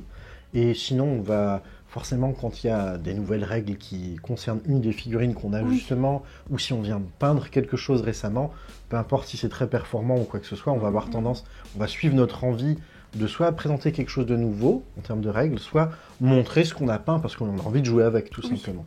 Donc ça, je pense que ça prime sur la construction de listes tactiques, etc. Et derrière, oui, on ne cherche pas spécialement à se mettre d'accord sur le choix de nos listes sur la chaîne, plus spécifiquement. On essaye de faire une rotation, elle n'est pas exacte, on ne fait pas un certain nombre de parties avec à chaque fois les mêmes codex, mais on regarde quelles sont dans les 3-4 dernières vidéos, et donc les 3-4 derniers mois du coup, quelles sont celles qu'on a jouées, et on essaye, sauf grosse nouveauté, de prendre parmi les armées qui n'ont pas été vues récemment, de manière à ce que je joue pas démon tout le temps sur la chaîne, et que quelqu'un qui aime bien suivre une des armées qui pour nous est une armée secondaire qu'on apprécie peut-être un peu moins ou qui a eu moins de nouveautés, elles viennent quand même au bout d'un moment. Du coup, c'est un choix volontaire, mais on ne sait jamais exactement qu'est-ce que l'autre va avoir. Logiquement, parfois, comme on voit l'autre peindre des figurines ou autre, si jamais on réfléchit, on pourrait se douter que voilà, ça fait une semaine que tu peins tel héros. C'est ça, tu m'as vu peindre le lion, tu savais que j'allais jouer le lion voilà. en point en Dark Angels, mais, tout à fait. Mais on n'essaye pas de... Toi, t'as pas essayé spécifiquement de réfléchir à voilà ma meilleure figurine pour Hunter, le lion. Non, j'ai rien changé de mon plan initial, sachant ça. Donc, je dirais qu'on suit plutôt nos envies, et comme on filme ce qu'on fait et qu'on veut montrer du contenu, on se met simplement supplémentairement à ça, le fait de ne pas montrer tout le temps les mêmes armées pour que vous puissiez voir un peu de tout. Comme on joue en 500 points, nous on suit le fait qu'il faille maximum une seule fois la même fiche technique, sauf pour les lignes et les transports assignés, ce qui fait que fatalement on a déjà des armées plus variées que si on mettait juste plein de fois la même fiche technique. Ça aide quelque part. Et sinon, nous-mêmes, on aime bien de temps en temps peindre un nouveau héros, faire un truc un peu différent pour le montrer, pour juste jouer une liste qui change un tout petit peu. Oui, je pense que toutes nos armées, au début, on a acheté les armées en ayant un peu une liste en tête, la première fois, une première liste 500 points. Tout à fait. Et ensuite, petit à petit, on a pioché à droite, à gauche, telle unité, elle est jolie, telle unité, elle complète très bien en termes de gameplay, et puis ça fait un espèce de mélange comme ça. Ouais, je suis assez d'accord avec ça, tout à fait. C'est pas très très réfléchi. C'est plus une question d'envie, quoi. Voilà, pour répondre à la question, que vraiment mécanique ou autre. Pour ce qui est des listes qu'on montre, on essaye de se cantonner au fait d'avoir des listes d'armées qui représentent aussi ce que nos figurines peuvent faire. Vous l'aurez remarqué, on aime bien dans les plateaux tournants raconter une petite histoire et montrer l'équipement précis qu'ils ont et leur coup en points. Et en principe, en tout cas sur les armées que nous on joue, on essaye toujours d'avoir des options d'armes par exemple qui correspondent à ce que vous pouvez voir. Ça peut être une conversion, une figurine alternative, une réinterprétation, mais on va jamais avoir la figurine officielle du bras lance-grenade Games Workshop et dire en fait c'est une mitraillette. Voilà, ça nous on le fait pas. C'est pas forcément quelque chose qu'on interdirait à des intervenants de faire, surtout qu'il y a de l'équipement, comme on l'a dit un peu plus tôt, qui peut devenir illégal. Mais voilà, globalement, on aime bien avoir des figurines qui correspondent à ça, et ça peut faire que certaines de nos listes, il y a des figurines qu'on peut plus jouer, ou qui sont un peu plus dures à montrer, ça c'est parfois embêtant. Mais sinon, on se fait plaisir, et j'ai envie de dire, le fait d'avoir cette surprise de ne pas savoir qui affronter, c'est à la fois plaisant parce que on fait des rencontres qu'on n'avait pas encore vues, et en plus, ça évite qu'il y ait une course à l'armement où on achèterait, on peindrait des figurines exprès pour lutter contre tel adversaire. Il y a malheureusement beaucoup de gens qui ont peu d'adversaires et en plus que quelques armées. Si toi t'en avais qu'une et moi, si on jouait tout le temps démons sororitas pour caricaturer. Toi t'essaierais de trouver les meilleurs démons pour battre les sororitas. Voilà, moi, je verrais forcément le jeu par ce spectre-là, et même sans m'en rendre compte, pour essayer de gagner mes parties, sans doute j'irais dans ce travers-là. Comme nous, on a chacun 4 ou 5 listes et ou codex, et ben on n'a pas trop ce problème et on peut se faire plaisir et se dire oh zut, ça marche pas très bien contre ça. Bon bah c'est pas grave, la fois suivante peut-être ça marchera mieux. Donc je pense que ça c'est assez sain, ça équilibre un peu les choses et si vous avez l'occasion de le faire chez vous, ça peut être bien. Je sais qu'il y a des gens qui, par exemple, font aussi, quand ils ont une seule armée de cœur, ils font plusieurs listes d'armées, une très thématique avec des chars, de l'infanterie, plein de psycheurs, et ensuite, le moment venu avec leur adversaire, ils tirent au dé devant lui pour montrer, bah regarde, j'ai une seule armée, mais je vais jouer une des listes, un des détachements, par exemple, de cette armée, qui n'est pas là que pour t'embêter, toi, ce que tu joues en ce moment. Et ça, je pense que ça peut être une solution aussi intéressante, qu'on aurait peut-être fait si on avait eu un choix plus restreint d'armées, en tout cas. Oui. Voilà, c'était pour cette très bonne question sur la composition des listes. Alors, question suivante. Vous qui avez connu le jeu en Amérique du Nord et en France, si ce ne sont les dates de précommande, peut-on noter des différences dans le jeu sur la manière de jouer, de percevoir certaines unités qui sont peut-être moins jouées chez nous? Les versions de 40K changent et les habitudes se modifient au gré des versions. La question n'est peut-être pas simple, mais votre expérience est intéressante. Alors, oui, on a, comme on l'a dit, vécu à Boston quelques années, mais... Mais c'était pendant le Covid. Donc, on est passé quelques fois en boutique, mais on n'a pas... Enfin, on a discuté un peu avec le vendeur et tout ça, mais on n'a pas trop pu jouer avec des gens avec des gens extérieurs. On a parlé avec des joueurs et surtout le marchand, avec qui on était de connivence. Et nous, on a joué une ou deux fois dans la boutique avec le marchand pas loin et d'autres spectateurs pour s'amuser. Ouais. C'était une bonne expérience. Une fois, on est venu aussi acheter la toute première fois, on est venu acheter du matos, de la peinture ou quelque chose, et se renseigner. Et il y avait des gens qui jouaient, et on a pu venir. Et on a pu corriger les règles qui étaient jouées à ce moment-là. C'était très amusant. Les gens étaient surpris de se dire, mais ils ont un accent, mais d'où ils viennent, etc. C'était fun.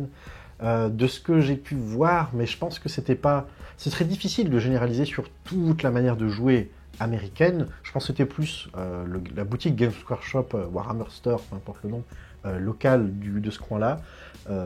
Les gens faisaient pas tellement de conversion, du peu que j'ai pu voir, et ils étaient très du coup demandeurs et impressionnés des quelques-unes qu'on avait fait. Et alors qu'en France, j'ai un peu plus joué dans des groupes amicaux ou dans des clubs et ce genre de choses qui sont peut-être moins que figurines officielles de la boîte telle quelle. Du coup là, comme on avait comme seul cadre de jeu quelque chose qui était plus carré Games Workshop, les gens étaient tout de suite à en se dire « Waouh, mais elle vient d'où cette tête? C'est incroyable » et tout. Donc ils étaient plus marqués par ça. En termes de style de jeu, alors ça date un peu, c'était pas en V10 du coup, donc c'était tout début V9 qu'on a pas mal discuté avec les gens. Les gens parlaient encore un peu de la V8 à l'époque. En termes de style de jeu, là où on était, les gens jouaient, mais c'est vrai aussi sans doute en France, surtout en grand format de points. Et je sais qu'il y avait quelques personnes qui notamment étaient très nostalgiques de se faire des parties en apocalypse avec encore plus de figurines, ce qui ne nous intéresse absolument pas. Et sinon, je me souviens aussi qu'ils avaient été souvent surpris et de voir qu'on utilisait et où qu'on avait acheté des règles de chez Forge World, qui est donc une sous-section de Warhammer qui depuis a été rachetée par Warhammer officiel, mais qui à l'époque étaient des règles parallèles. Les figurines n'étaient pas vendues par la même boutique, mais les règles étaient officielles. Enfin, c'était un peu obscur. Et chez eux, ils étaient en mode « Ah bon, vous utilisez ça? Incroyable !» Je pense que depuis les États-Unis, les frais de port... depuis le Royaume-Uni, ça devait être un peu cher. Ça devait être encore exponentiel. Alors que nous, en France, puis c'était avant le Brexit et compagnie, c'était cher, il faut le dire, mais c'était accessible. Et du coup, je me souviens que... C'était avant le Brexit? Je sais plus. Bref, je sais peut-être. plus, peut-être que je raconte n'importe quoi, mais dans mon idée, en tout cas, il y avait quelques raisons, facteurs socio-économiques et compagnie, qui faisaient que peut-être les gens là-bas avaient à peu près jamais vu de Forge World, alors que j'étais dans une boutique officielle et je me disais, ah quand même, en France, dans toutes les boutiques où je vais, y compris Warhammer Store, les gens parlent de Forge World, connaissent les règles associées à ces figurines-là. Donc ça m'avait surpris. Qu'est-ce que je peux dire d'autre? Bon, les gens étaient sympas, on n'a pas vu grand-chose, comme tu l'as dit, presque tout était fermé, très rapidement, on pouvait venir en boutique, acheter et discuter, mais on n'avait pas le droit de jouer sur les tables, et nous on avait un tout petit chez nous, et on ne se sentait pas nécessairement d'inviter des inconnus parfaits à l'époque, américains, pour venir dans notre minuscule studio pour jouer, et en plus tout le jeu qu'on faisait, on le filmait sur la chaîne. À l'époque on sortait 2 vidéos par mois, on n'avait encore aucun enfant, et donc on avait beaucoup plus de temps libre, mais on faisait du contenu uniquement francophone. Et donc ça aurait été compliqué d'être aux États-Unis et d'inviter chez nous des gens et de leur dire non mais ne parlez que en français, genre. Voilà. Donc au final on a discuté avec des gens mais pas vraiment joué avec des gens sur place, donc notre expérience est limitée. Très très limitée, voilà. Très clairement. Faut pas faire une généralité de tous les Américains font cela à partir de ce qu'on vient de vous dire. Ouais, complètement. C'est certainement pas le cas. C'était il y a des années, quelques personnes qu'on a pu croiser dans cette boutique précise. Mais voilà, on a essayé de répondre au mieux. Je pense qu'on n'avait pas du tout de vision du jeu compétitif et de ce qui était fort en 1000 points et en 2000 et ainsi de suite. Mais ça, c'était les quelques trucs, surpris par les conversions. Et par Forge World. Et vraiment très très peu de connaissances sur Forge World à l'époque. Voilà, c'est les principaux trucs. Ils étaient bienveillants, du fait qu'on soit français, ils étaient très curieux. Et notamment, je sais qu'on s'était beaucoup marré à juste dire les noms de factions ou de codex ou de personnages pseudo-traduits et ils étaient morts de rire. Encore. Voilà, c'est ça, voilà. Ça les a fait beaucoup marrer, forcément. Question suivante, alors qu'est-ce qu'on a d'autre? Est-on obligé de manger des tablettes de chocolat pour avoir une chance de gagner le Golden Ticket? Donc référence au tirage au sort où il y a un heureux élu qui va peut-être pouvoir venir au studio jouer avec nous. Et sans doute, si vous connaissez Charlie et la chocolaterie, manger des chocolats pour gagner le ticket d'or, pour visiter l'usine de chocolat, tout ça, c'est sympathique. Non, vous n'avez pas besoin de manger de chocolat. D'ailleurs, les tirages ont déjà été faits.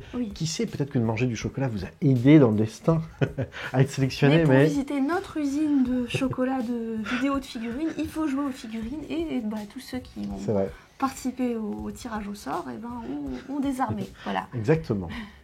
Est-ce que vous avez réussi à sortir une vidéo qui fait pile 10 minutes et 0 secondes?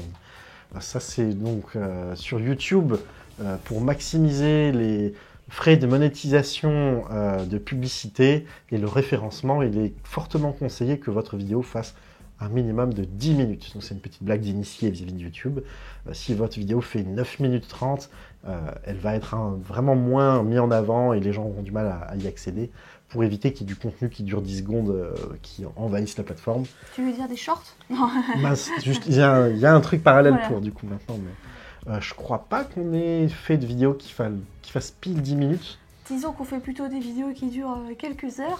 Oui, globalement on n'a pas de problème là. Je pense que depuis plus le temps passe là avec la V10, plus vous faites des vidéos un peu plus longues, j'ai l'impression.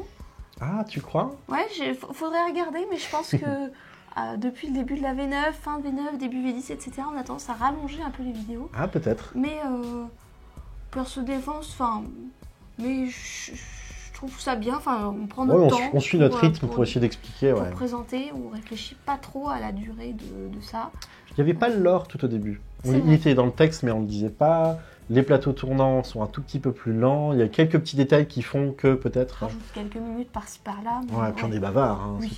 Rien que les avant après bataille, ça dure beaucoup. Je sais aussi que tout au début de la chaîne, on était beaucoup moins didactique que maintenant. On supposait que les gens connaissaient toutes les règles de base et on n'expliquait que les spécificités des codex, ce qui est déjà pas mal. Mais du coup, vous ne pouviez pas apprendre le jeu en jouant, si ce n'est pas essayer de raccrocher les wagons, mais vous pouviez comprendre que faisaient les nécrons et ainsi de suite. Alors que là, la première fois qu'on utilise une règle, on essaye d'évoquer qu'est-ce que c'est un jet d'avance, qu'est-ce que c'est un test d'ébranlement. Après, on n'y revient pas, on considère que c'est expliqué une fois, vous savez tout, mais du coup, à chaque partie, depuis toutes ces années, on réexplique les bases des bases à chaque fois. Ça nous dérange pas, on est très content de le faire, mais forcément ça rajoute, je pense, au moins une demi-heure de vidéo tout sûr dans chaque rapport de bataille, de devoir expliquer tout le déroulé au fur et à mesure de force endurance. De jeu, avec les petites piles de missions, oui, il y a toujours ça à c'est expliquer. vrai. Les objectifs secondaires, tactiques, pas tactiques. Enfin bref, il y a plein de petites étapes là-dedans qui rajoutent aussi un peu des explications à chaque fois, quelques minutes, et à force, voilà. Ouais, c'est pas faux, c'est pas faux. Après, j'ai envie de dire que, comme tu le disais si bien, ça ne me dérange pas d'avoir des vidéos. Bon, si vraiment notre vidéo faisait 10 heures au bout d'un moment, bah, ce serait pas regardable, mais je pense que justement le fait qu'on prenne notre temps et qu'on explique tranquillement, sans se presser, c'est aussi ce qui fait qu'on se différencie du reste du contenu sur Internet. Et une des raisons pour laquelle on peut se le permettre, c'est qu'on joue en 500 points. Si on faisait des parties en 2000 et qu'on devait expliquer chaque unité et ainsi de suite, ça rajouterait encore je ne sais combien d'heures. Mais au final, ce mode explicatif et le fait de prendre du temps, c'est quelque chose qu'on fait même quand on n'est pas filmé. Bon, si on est juste entre nous, on ne va pas expliquer les règles de base. C'est carré d'avance, voilà. Mais on prend un peu le temps quand même. On prend quand même le temps et on explique les règles que l'autre ne connaît pas, qu'on est en train d'utiliser. Et ce qu'on préfère faire, même quand on ne filme pas, c'est proposer à des nouveaux joueurs de Warhammer 40 000 de venir chez nous. Je pense que très régulièrement, presque une fois par mois ou tous les 2 mois, tout sûr, on a une ou deux personnes qui viennent chez nous, qu'on ne connaît pas. Près de chez nous, il y a un club, une association qui fait des figurines. Ah oui, le Ludomaniac. Où on va, ou plutôt on allait de temps en temps avant que le deuxième bébé soit là. Ouais. Et même si maintenant on n'y va plus, on est toujours sur leur Discord.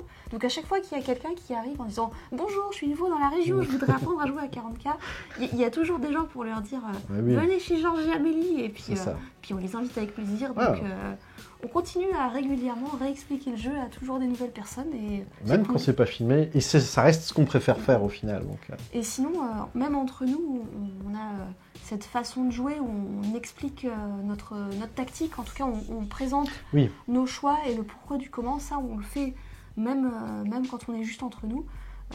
Ça m'est déjà arrivé de jouer contre quelqu'un qui, pour le coup, n'était pas du tout une débutante, qui était là « Ah, ok, alors tu me dis comme ça tout ce que tu veux faire et tout. » Et je dis « Ah oui, bon bah, voilà, par habitude, je le fais toujours. » Bien sûr. N'essaie pas de piéger les gens dans le non-dit ou de la surprise. Ouais. Exact, c'est vrai, tout à fait. Comme quoi, petite question des 10 minutes. Ensuite. Prochaine question, ça va être une grande question de nouveau. Oui. Quelles sont vos attentes pour la V11 ? Changement de règles de base, nouvelles factions, figurines, etc. Beaucoup de choses à dire. Forcément, une partie de ce qu'on a évoqué tout à l'heure, on va le remettre là. Moi, je serais content. Et il y a des rumeurs, mais il y a toujours des rumeurs sur tout et rien sur Internet, mais j'adorerais, même si je trouve ça peu crédible, qu'ils reviennent légèrement en arrière sur le choix des équipements qui coûtent des points d'armée. Je comprends pourquoi ils l'ont fait, en plus ça fait vendre des boîtes, ça simplifie les choses et tout, mais le fait qu'on puisse plus mettre des figurines par 7, 8, 9, 10 et tout, ok, ça pourquoi pas que ce soit 5, 10, qu'on double les tailles d'unités, je veux bien, mais allez, si en V11, ils pouvaient remettre une partie de l'équipement payant, un peu comme les optimisations, c'est finalement un des rares trucs qui reste, qui peut vraiment rajouter quelques points. Ben, je trouve que ce serait quand même une plus-value. C'est pas ce que je désire le plus cher pour vraiment avoir une meilleure édition, mais comme on l'a évoqué tout à l'heure, c'est l'idée qui me vient en premier en tête. Moi, ce qui me vient en tête, finalement, ce serait plus sur le lore. J'aimerais bien qu'il y ait des choses qui bougent un peu sur le lore, où parfois ça tourne un peu en rond, il y a des grosses bastons, et puis au final, personne d'important ne meurt, etc. Alors, j'ai pas non plus envie que ce soit table rase façon début de Age of Sigmar, mais des petits changements, il y a un Primarque qui revient, ça c'était bien, et tout. J'aimerais bien des changements en particulier du côté des Xénos, pour que voilà, leur espèce de quête principale, à eux, elles avancent un peu aussi. Mais Zinari, il s'est passé un truc, voilà, il y a 2 éditions, et puis depuis, on n'entend plus parler, c'est un peu dommage. Et je me dis, les autres factions, elles mériteraient aussi d'avoir un petit peu des choses qui bougent, même sans que ce soit directement en rapport avec l'Imperium, mais qu'en elles-mêmes, elles avancent aussi. Ça, ce serait bien. Un peu plus de lore pour les Votannes, par exemple. Ou plus de contenu, plus de boîtes et tout, ça ce serait sympa aussi, qui fournissent certaines gammes, forcément. Mais en termes de lore, c'est vrai que c'est toujours plaisant quand ils, je trouve, osent faire bouger ce qui a l'air d'être immuable, que l'empereur meurt, il y a un nouveau dieu du chaos, genre il y a Vashtor qui était venu, enfin il y a des énormes trucs qui ont été annoncés, qui auraient pu amener à beaucoup de choses, et au final ça a été contenu ou mis en suspens, comme avec Inéad et compagnie chez les Drukhari et Eldar. Les Inari, pas les Drukhari. Et du coup, ce serait sympa effectivement qu'ils ouvrent une porte de plus. J'ai l'impression que à chaque début d'édition, ils font avancer un petit truc. Il y a quand même eu le roi silencieux qui est revenu chez les Necrons, une invasion globale, des tyrannides avec plein de figurines. Ils le font, mais que pour la faction qui va avoir, dans la nouvelle boîte de base, plein de figurines qui seront vendues avec une gamme refaite. Et c'est déjà pas mal, je trouve ça cool. Et j'avoue que j'attends ça avec impatience. C'est l'Imperium contre un Xenos ou un Chaos, et ça mériterait aussi peut-être des interactions entre les Xenos ou entre les Xenos et les Chaos et les choses comme ça. Il y aura toujours malheureusement les Space Marines d'un côté comme un peu boîte de base, enfin souvent pour vendre, c'est un peu les poster boys comme on dit, donc les gars d'affiche pour la licence. Donc, ouais. En termes de mécanique de jeu, j'adorerais que justement, comme on l'a évoqué, One Page Rule et d'autres systèmes, on se détache. Ce serait vraiment un gros changement, ce serait une coupure radicale. Ça changerait beaucoup de jeux, mais qu'on n'ait pas quelque chose d'aussi statique où tu joues tout ton tour, toutes tes phases, puis l'autre joue toute son armée et où tu es en retrait. Ils ont fait en sorte qu'il y ait des stratagèmes, et des stratagèmes réactifs, et des règles qui font, et certaines armées comme les Eldar ou d'autres peuvent, plus que les autres d'ailleurs, interagir pendant le tour adverse, pour se déplacer, tirer, faire des tirs en état d'alerte. Il y a plein de petites choses qui font qu'on peut quand même jouer, et pas juste poser son cerveau sur la table et attendre que ce soit son tour, comme sur un jeu de loi, quoi, où tu lances une fois ton dé et après tu sers pas trop. Mais je trouve que avoir une vraie activation, une par une, des unités, ce serait vraiment une amélioration sensationnelle, et j'espère que Warhammer 40 000 s'y mettra. Je pense qu'ils vont le faire un jour. Je ne sais pas si ce sera pour la V11. Ils ne feront peut-être qu'en V14 ou je ne sais quoi. Mais ça, ce serait vraiment chouette que mécaniquement, ils osent aller là-dedans. Souvent, on a pu constater que Games Workshop change beaucoup de choses sur une édition, puis sur l'édition suivante, conserve ce moteur-là, mais fait des modifications majeures. Et ensuite, au bout de ces 2 éditions, donc environ 6 ans, refait une grande coupure et remet les règles à plat. L'édition un peu de rupture, puis une autre qui se fait dans la continuité, un petit peu une amélioration un peu plus ponctuelle. Oui, tout à fait. Oui. Je pense que du coup, il y a de fortes chances que la V11 soit comme une immense data slate qui change beaucoup le jeu de base, avec des règles de mouvement ou de tir principales pour tout le monde qui sont un peu modifiées. Mais je pense pas qu'ils iront jusqu'à changer les caractéristiques des fiches techniques ou des choses comme ça. Ça a été évoqué par les bêta-testeurs officiels qui ont dit que Games Workshop se penchait sur le fait de réduire par exemple le séquençage du nombre de dés pour résoudre une attaque. Il n'y a pas besoin de faire... touche puis blessure, mais faire seulement un seul dé. Par exemple, oui, qu'il n'y ait pas de touche puis blessure puis sauvegarde, mais qu'il y ait quelque chose qui soit modifié. C'est le cas, encore, j'y reviens, sur One Page Rule, qui est très simpliste. Lui, il y a un seul jet qui fait la touche et la blessure en même temps. Je trouve ça bien que sur Warhammer 40 000, ils aient gardé une certaine complexité avec la comparaison force-endurance, qui fait que parfois c'est dur de blesser les gens, contrairement à Age of Sigmar, où les valeurs sont fixes. Donc j'ai l'impression qu'il y a une profondeur du jeu quand même supplémentaire sur Warhammer 40 000, mais je pense qu'il y a certains trucs qui sont un peu archaïques et qui feraient gagner du temps de jeu et du dynamisme. C'est pas tellement le fait que les règles soient dures à retenir, mais si les parties pouvaient être plus dynamiques et avancer un peu plus rapidement, je pense que ce serait pas mal. Si on est juste là pour faire une wishlist des règles qu'on voudrait changer ou revoir, j'aimerais bien qu'il y ait plus de règles sur les décors. Je suis nostalgique. Les décors en V9 étaient un peu plus intéressants, avec des choses qui donnaient pas seulement du couvert, mais parfois aussi des malus pour la touche de l'adversaire, ou bien qui ralentissaient directement les mouvements, des choses comme ça. Des bonus au corps à corps. Sur certaines armées, comme les démons de Georges, qui ont des sauvegardes invulnérables de partout, et jouer sur les décors, ça pouvait quand même avoir un intérêt, quoi. Tout à fait. Et j'ai l'impression que ça vient peut-être du fait que dans le compétitif et dans les tournois, il y a à peu près que des ruines en forme de L et ainsi de suite, et du coup le jeu se dit la plupart des règles vont juste être prévues pour ça, et les cratères et les barricades et l'eau et tout ce que vous voulez, tout donne un peu le couvert, ça dépend à qui, ça dépend comment. Alors que quand il y avait des règles pour que certains, on marche dans de la lave, on meurt, on est ralenti et tout ça, pour à la fois pour varier les parties mécaniquement et pour quand je joue, je me raconte une histoire, et j'aimais bien. Il y a toujours des modes de jeu un peu croisades, narratives, des missions alternatives, des règles maison. Vous pouvez remettre cette sauce-là si vous le souhaitez dans le jeu, mais ça leur coûterait pas grand-chose de le proposer dans les règles de base pour que les joueurs qui font des belles tables et qui veulent se raconter des histoires, ils aient quelque chose de plus diversifié. Je pense que ça, ce serait vraiment bienvenu quand même. Pour la V11, ça pourrait être chouette qu'ils mettent le 500 points en mode de jeu officiel. Oui, ça, ce serait bien. Ils ont bien là justement fait des cartes de zone de déploiement 1000 points qui sont dissociés du 2000. Je pense qu'ils devraient continuer à aller dans ce sens-là. Et même déjà durant cette V10, ils vont peut-être rajouter quelques règles de plus pour limiter les constructions d'armées en 1000 points qui pourraient nous concerner en 500. Nous, on a inventé, quand on joue sur nos défis, des règles d'armée, des règles de création de listes d'armées beaucoup plus restreintes encore que ça, et qu'on ne joue pas forcément sur la chaîne, qui sont vraiment que pour nos défis. Le truc, c'est qu'actuellement, pour le 500 points, il y a quand même déjà deux choses qui existent, à savoir la patrouille, enfin c'est ceux où on prend déjà une boîte toute faite, la liste déjà préfaite, et on a des règles un petit peu simplifiées, etc.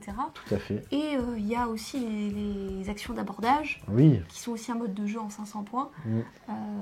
Nous, on aimerait bien qu'en fait, il y ait du vrai jeu égal, comme le vrai Warhammer 40 000, mais pour le 500 points, avec les petits ajustements qui vont bien dessus, Tout à etc. fait. Vu que c'est ce qu'on propose, si on est là pour juste faire des courses... Tiens, parmi les trucs qui étaient bien en V10, c'est que du coup, j'espère voir continuer en V11, voire même s'amplifier un petit peu. Je trouvais ça bien qu'en V10, il y ait un peu plus de choses gratuites au niveau des règles. Au début, il y avait les index qui étaient gratuits.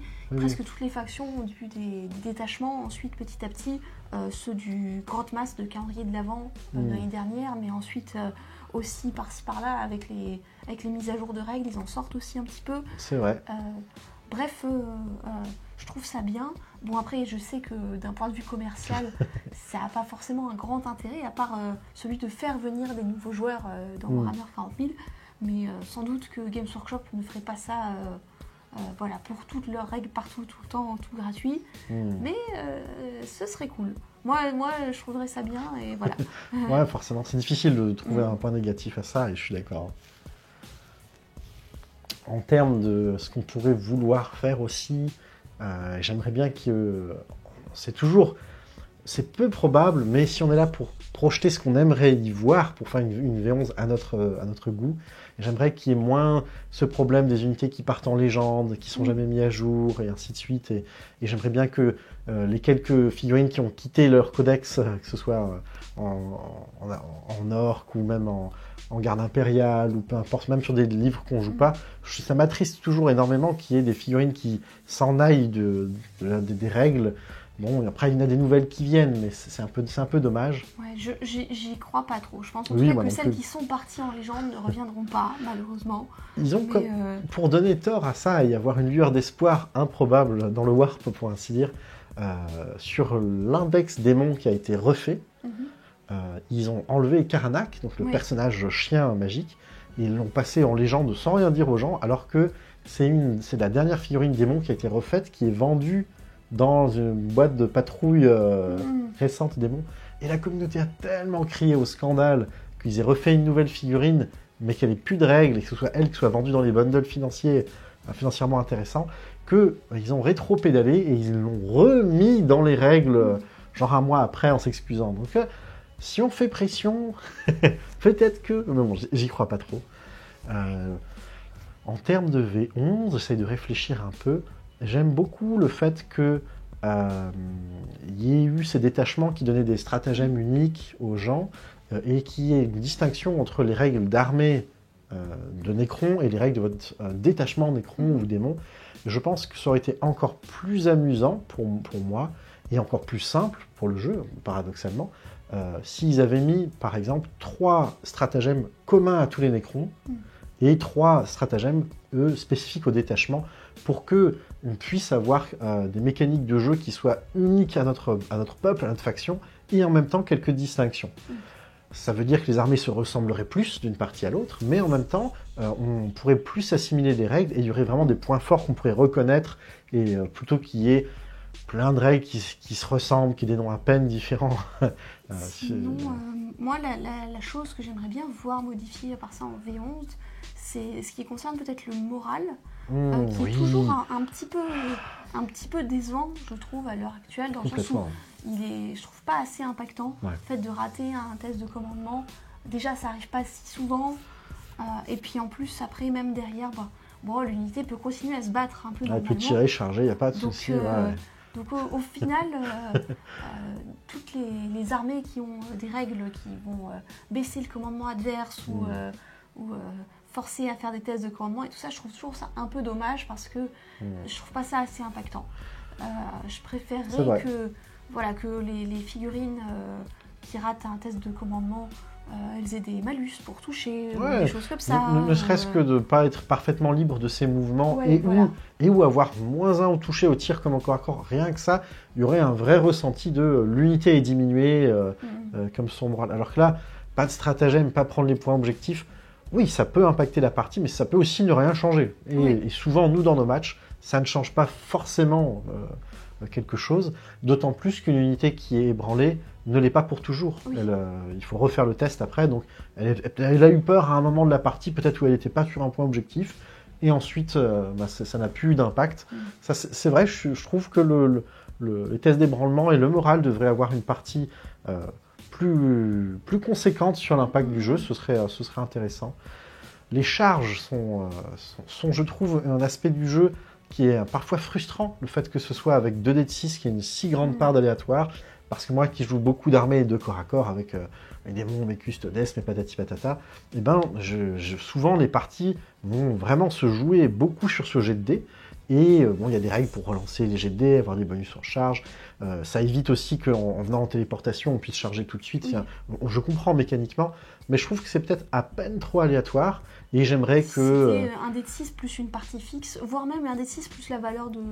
Un truc qui dépend de la valeur de mouvement. Oui, il y aurait plein de façons de le faire. Les gens qui sont plus rapides, ils chargent un peu mieux, ça ferait aussi sens. Enfin, voilà. Ça changerait beaucoup l'équilibre du jeu. Fatalement, si on le met en l'état, le jeu, ça ne fonctionnerait pas. Mais dans l'idée de faire une nouvelle édition et de prendre ça en compte, effectivement, je trouve que les charges pourraient peut-être être un peu mieux faites à ce niveau-là. Warhammer 40 000 est très létal. Les figurines se tuent très vite, à moins d'être cachées derrière des couverts, dans des ruines où on ne se voit pas, et ainsi de suite. Au tout début de la V10, c'était devenu un tout petit peu moins létal parce qu'ils avaient baissé les pénétrations d'armes et des choses comme ça. Et puis, c'est revenu au fur et à mesure. Un tout petit peu, Et je pense que le passage à la V11, ça va permettre de nouveau aplanir un peu les choses, tout à fait. Reniveler un peu vers le bas le niveau global de létalité, comme tu appelles ça. Donc, voilà, à quel point est-ce qu'une unité peut facilement raser une autre en face. C'est d'autant plus problématique que les gens soient tous capables de tuer vite les autres, que vu qu'on ne joue pas les unités à tour de rôle, mais toute l'armée, celui qui joue en premier, si jamais il a un peu de chance au dé, ou que... En tout cas, le premier qui peut atteindre l'adversaire, si les gens sont un peu loin. Parfois c'est le joueur 2, parfois c'est le joueur 1, mais voilà. Il n'y a pas forcément de grand suspense, ou alors c'est difficile de s'en remettre. Même sur la chaîne, on a parfois des parties qui sont absolument pas serrées et qui sont difficiles parce que ce jet de dé a été un peu trop impactant.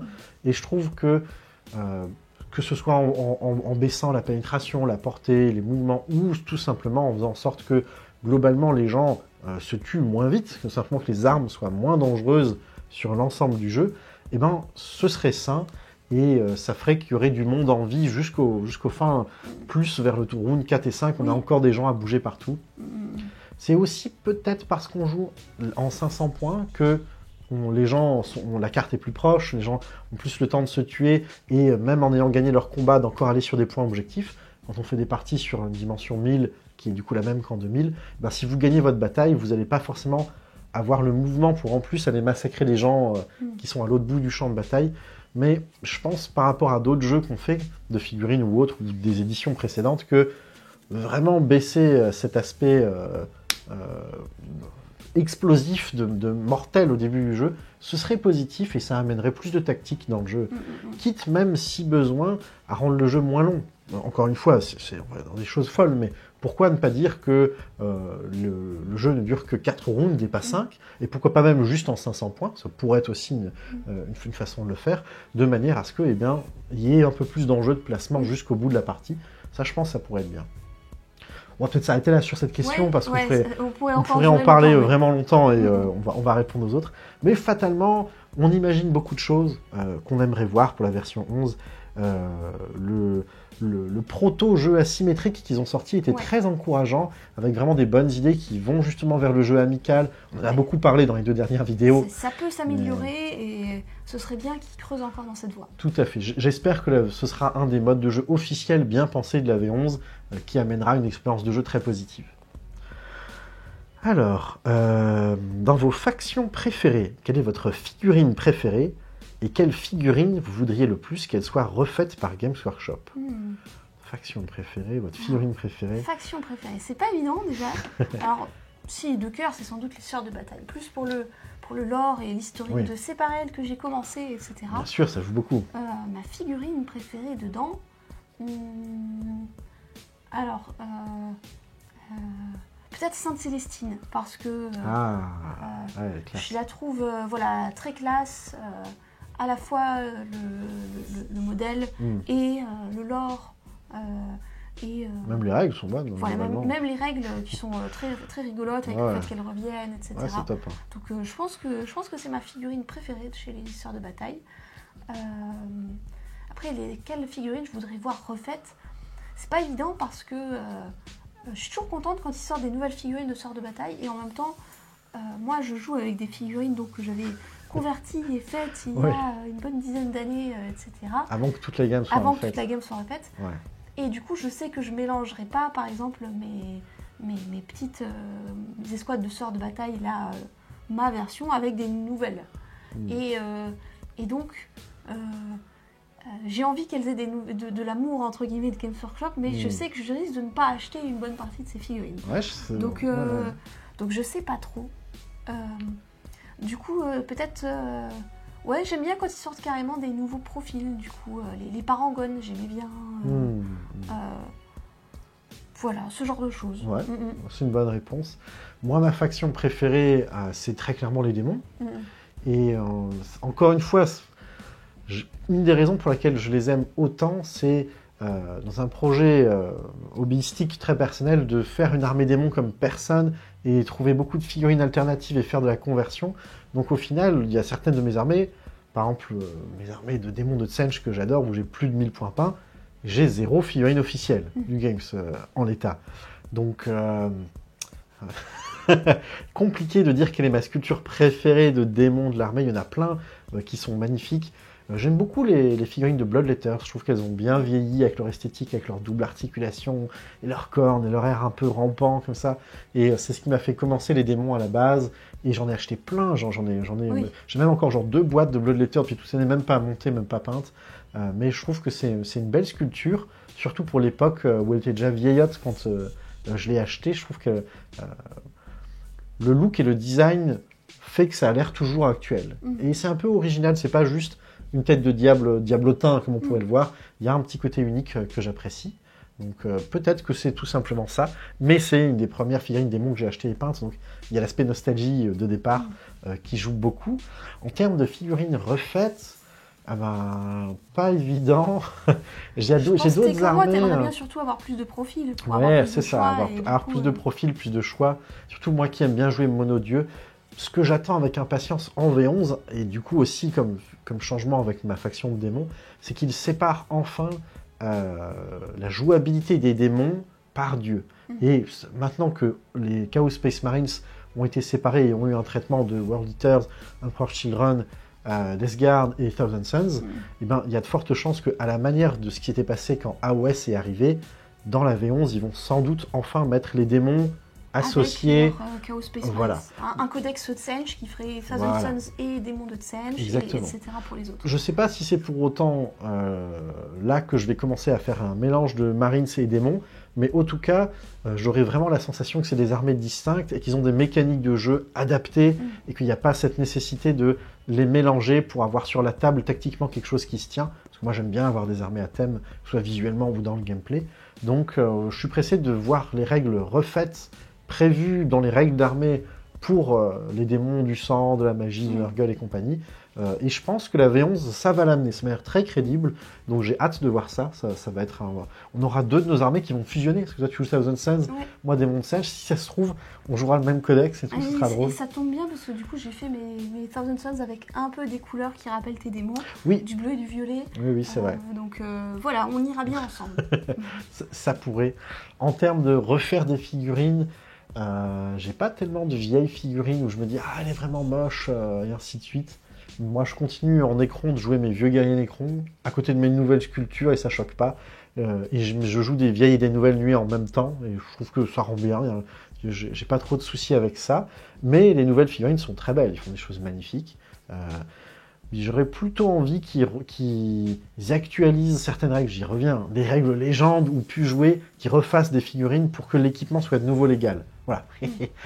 Ou alors même qu'ils transposent beaucoup des belles sculptures qui existent sur Horus Heresy, donc sur 30K, qui est un autre jeu qui se passe avant, où il y a toute une gamme magnifique, et que ces figurines-là aient des règles qui soient portées à nouveau dans 40K, que ce soit en Adeptus Mechanicus. Je trouve que les figurines de 30K sont souvent plus belles que les figurines de 40K, c'est flagrant.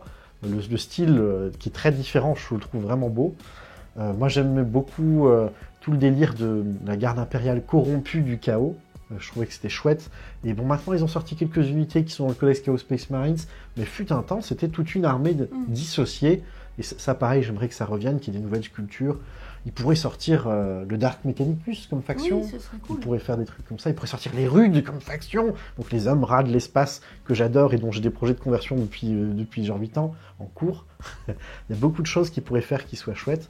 Et même rendre jouables tous les assassins de 30K qui sont très beaux aussi dans 40K. Moi j'adorerais. Il y a plein de petits détails comme ça que je pense qu'ils pourraient faire, où ils rendraient des sculptes qu'ils ont déjà, qui sont magnifiques, juste jouables dans les règles, en fait, qu'ils les réassocient ensemble, qui remettent au goût du jour les fortifications. En termes de jeu, c'est pas intéressant, c'est presque pas légal, c'est un peu perdu, pour trouver les règles, c'est compliqué. Attends, on n'est plus dans la question V11, là, tu sais. On est sur refaire des sculptures. Oui. Ils pourraient refaire des sculptures de fortification, et d'un seul coup, ça devient la méta V11 et tout. Il faut vendre plein de jolis bunkers, et des tourelles, et des statues, et je ne sais quoi. Ça pourrait, on ne sait pas. Je m'éloigne un peu. On va passer à la question suivante. Eh ben, on arrive à la dernière question. Oh, ça y est, on a fait le tour, incroyable. Ouais. Ça prend combien de temps d'organiser un tournoi Farameur ? Entre le scan des cartes de déploiement et la création des 3 terrains de jeu sur TTS, le travail a l'air colossal. Il est. Donc là, ça parle directement des petits défis qu'on organise en ligne. Enfin, petits. Justement, le travail, comme laisse deviner la question, est immense. Surtout là, avec la nouvelle pile de missions, oui. Il y a eu beaucoup de boulot pour nous pour réadapter les choses pour les jouer en 500 points, tout prendre en photo pour avoir les règles en français sur une table, sur Tabletop Simulator et ainsi de suite. On n'a pas compté le nombre d'heures et heureusement, c'est pas pour rien que quand on fait les défis, il n'y a pas de vidéo qui sort le mois-là parce que tout notre temps libre de figurines est dédié à ça et même plus. Généralement, quand on fait un défi, il y a toujours au moins 3 soirs, 3 nuits que je sacrifie, où je fais quasiment des nuits blanches, où je dors 2 heures.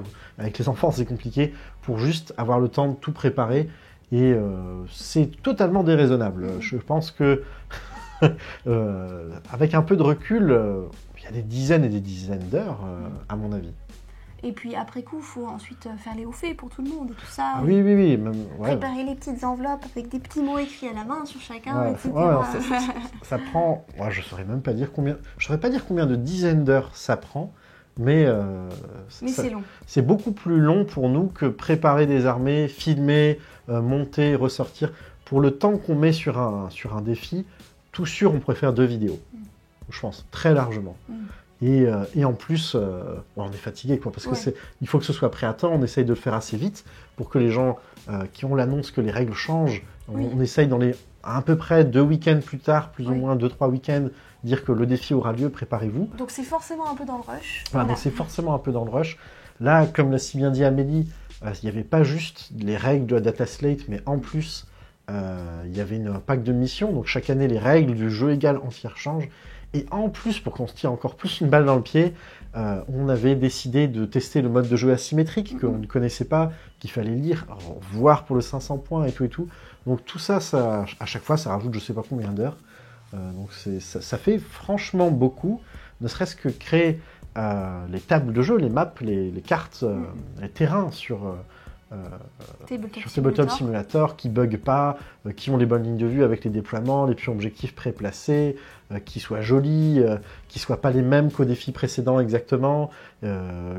Nous, on n'est pas des graphistes 3D, donc il faut qu'on trouve les assets en fouillant sur Internet comme pas possible pendant des heures pour les prendre.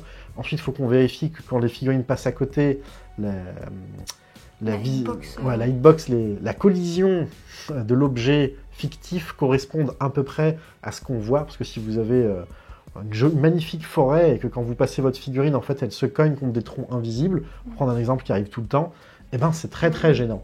Et de la même manière, si vous avez une ruine, mais en fait, on ne peut pas mettre de bonhomme à l'étage, enfin, il y a plein de petits détails comme ça qu'on ne voit pas forcément, mais qui sont très longs et fastidieux. Donc il faut qu'on sache... Plus on en fait, plus on gagne un peu du temps, parce qu'on a une banque de données de jolis terrains qui marchent, et on peut les réutiliser. Et je pense que fatalement, au bout d'un moment, quand on aura fait suffisamment de défis, on va repiocher et on va un peu tourner et juste les placer différemment, pas les combiner avec le même tapis au sol. Moi, en plus, maintenant que les défis sont devenus publics, j'essaye de me surpasser et de faire que, mais oui, l'image du galet objectif est différente de tous ceux des autres et je ne sais quoi. Et il y a un thème qui raconte une histoire par faction. Tout ça, c'est un peu trop. Pour l'instant, on a eu l'énergie de le faire. Au bout d'un moment, je serai soit à court d'idées, soit j'aurai une banque de données tellement grande qu'on pourra juste retourner à il y a 3 défis d'avant et je pense que ce ne sera pas gênant. Et puis, il faut faire de la pub, retrouver... on aime bien... retrouver nos amis ou même les participants des précédents défis, leur reproposer avec un petit message en privé hey, salut, tu seras dispo à ce moment-là et tout ça, parce que on sait que tout le monde ne regarde pas toujours la chaîne pile le jour où sort la vidéo et parfois le temps pour s'inscrire peut être assez court, donc pour nos amis en Lorraine et tout ça, on a besoin de les recontacter directement. Là, on avait aussi demandé à ce que les gens nous envoient les listes, donc on allait les faire vérifier. On a demandé à notre ami JB de nous aider là-dessus. Merci beaucoup JB. C'est lui qui s'est porté volontaire. J'aurais pas osé lui demander, mais il a dit qu'il allait le faire. Et pareil, juste relire, revérifier avec les critères qu'on a inventés que les listes sont valides. Il les a refait entièrement dans un créateur de liste pour en faire des liens pour tout le monde. Pareil, je sais pas combien d'heures ça lui a pris, mais plus il y a de participants, plus fatalement ça prend énormément de temps. Et heureusement, on a pu compter sur lui cette fois-ci. Il s'est proposé, ça nous a un peu sauvés. Mais les autres fois, peut-être qu'on le fera ou qu'il se reproposera s'il participe, je ne sais pas. À terme, peut-être qu'on aura des arbitres un peu amis à nous, des connaissances à qui on pourra répartir aléatoirement certaines listes pour se partager cette tâche-là. De la même manière que quand on a scanné ou adapté, il y avait une partie des cartes ou des photos que toi tu as fait, que moi j'ai fait.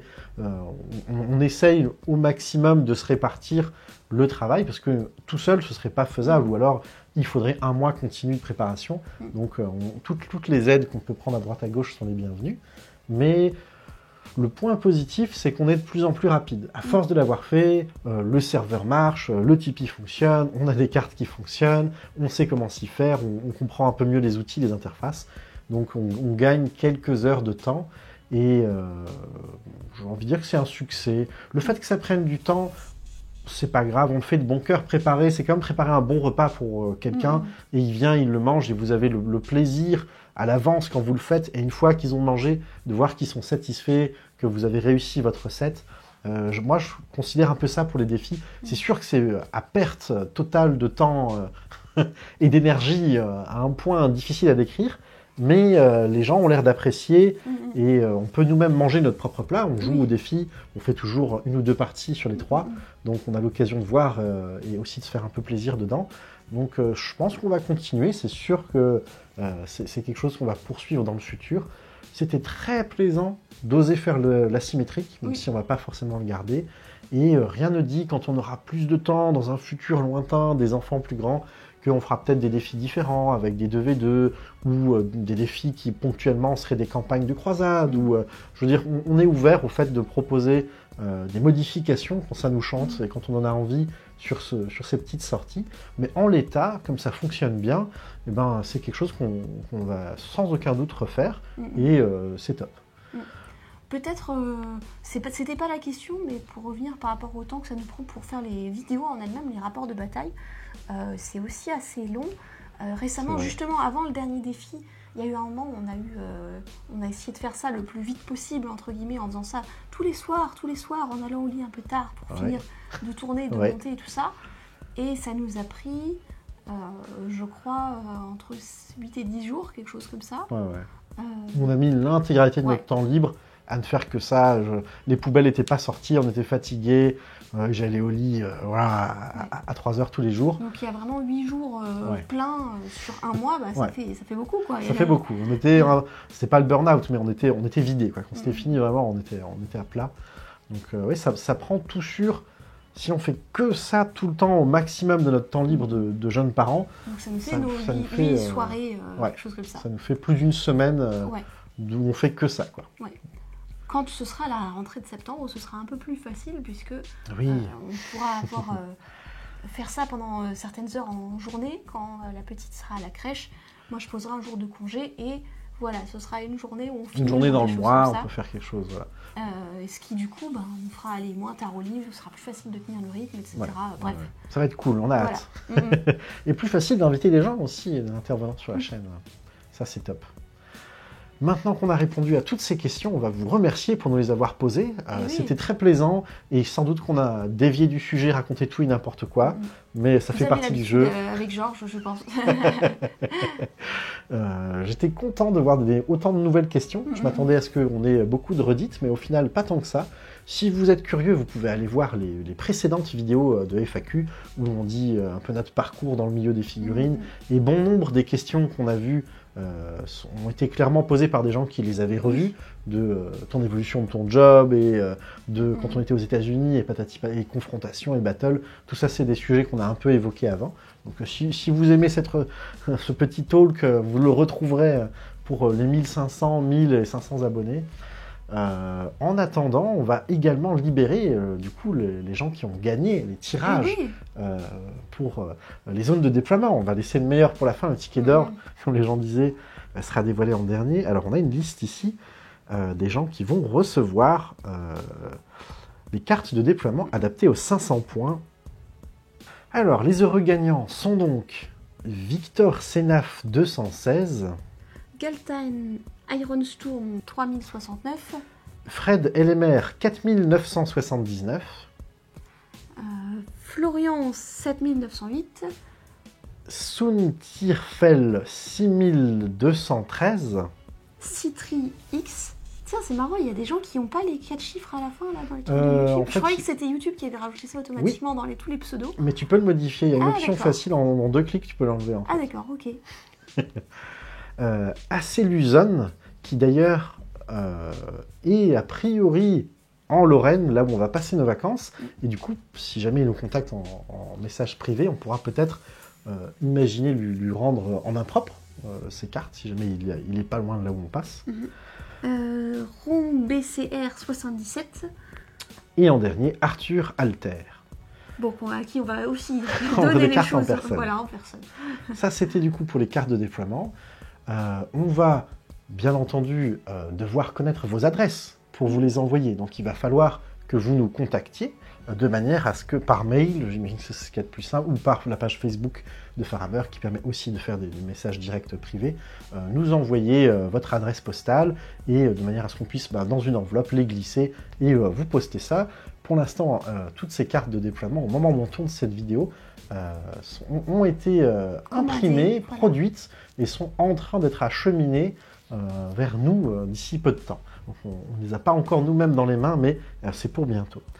Et enfin, on peut parler du grand gagnant du ticket d'or qui aura l'occasion de passer sur la chaîne une fois que la rentrée scolaire sera arrivée, pas forcément en septembre, d'ailleurs ce sera un mois suivant qu'il arrange lui aussi. Le grand hasard des G2D a décidé que ce serait alors j'espère de ne pas écorcher le nom, Pascal Loubatière, qui viendrait chez nous pour faire ce rapport de bataille. Tout à Félicitations. fait. Félicitations à lui.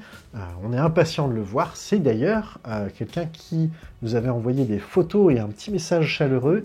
Et puis une figurine pour toi. Et une figurine que j'ai pas encore peinte, une figurine de Nécron, une surprise que vous verrez peut-être un jour où je continuerai de peindre.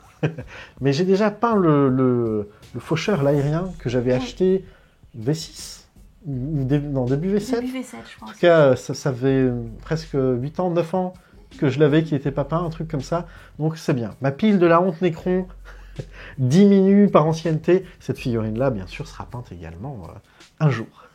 En tout cas, Pascal, n'hésite pas à nous recontacter et on essayera de voir avec toi une date, un moment pour faire ça.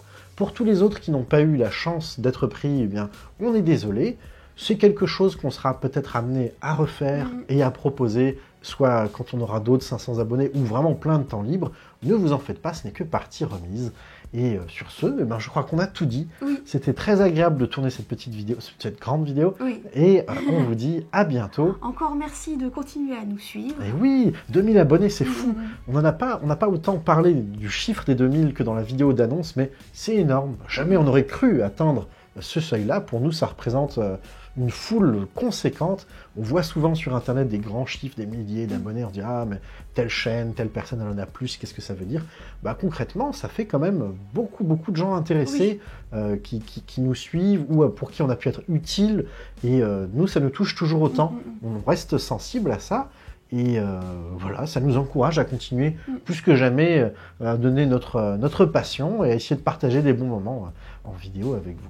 On vous souhaite bonnes vacances. J'étais en train de dire à bientôt, mais pas du tout. On va a priori avoir une coupure. On vous souhaite de bien vous reposer. Peut-être vous d'en profiter pour jouer aux figurines avec vos proches ou vos amis. Et on vous dit à bientôt en septembre pour quelques surprises avec des nouvelles armées sur la chaîne. Bonnes vacances. Salut tout le monde!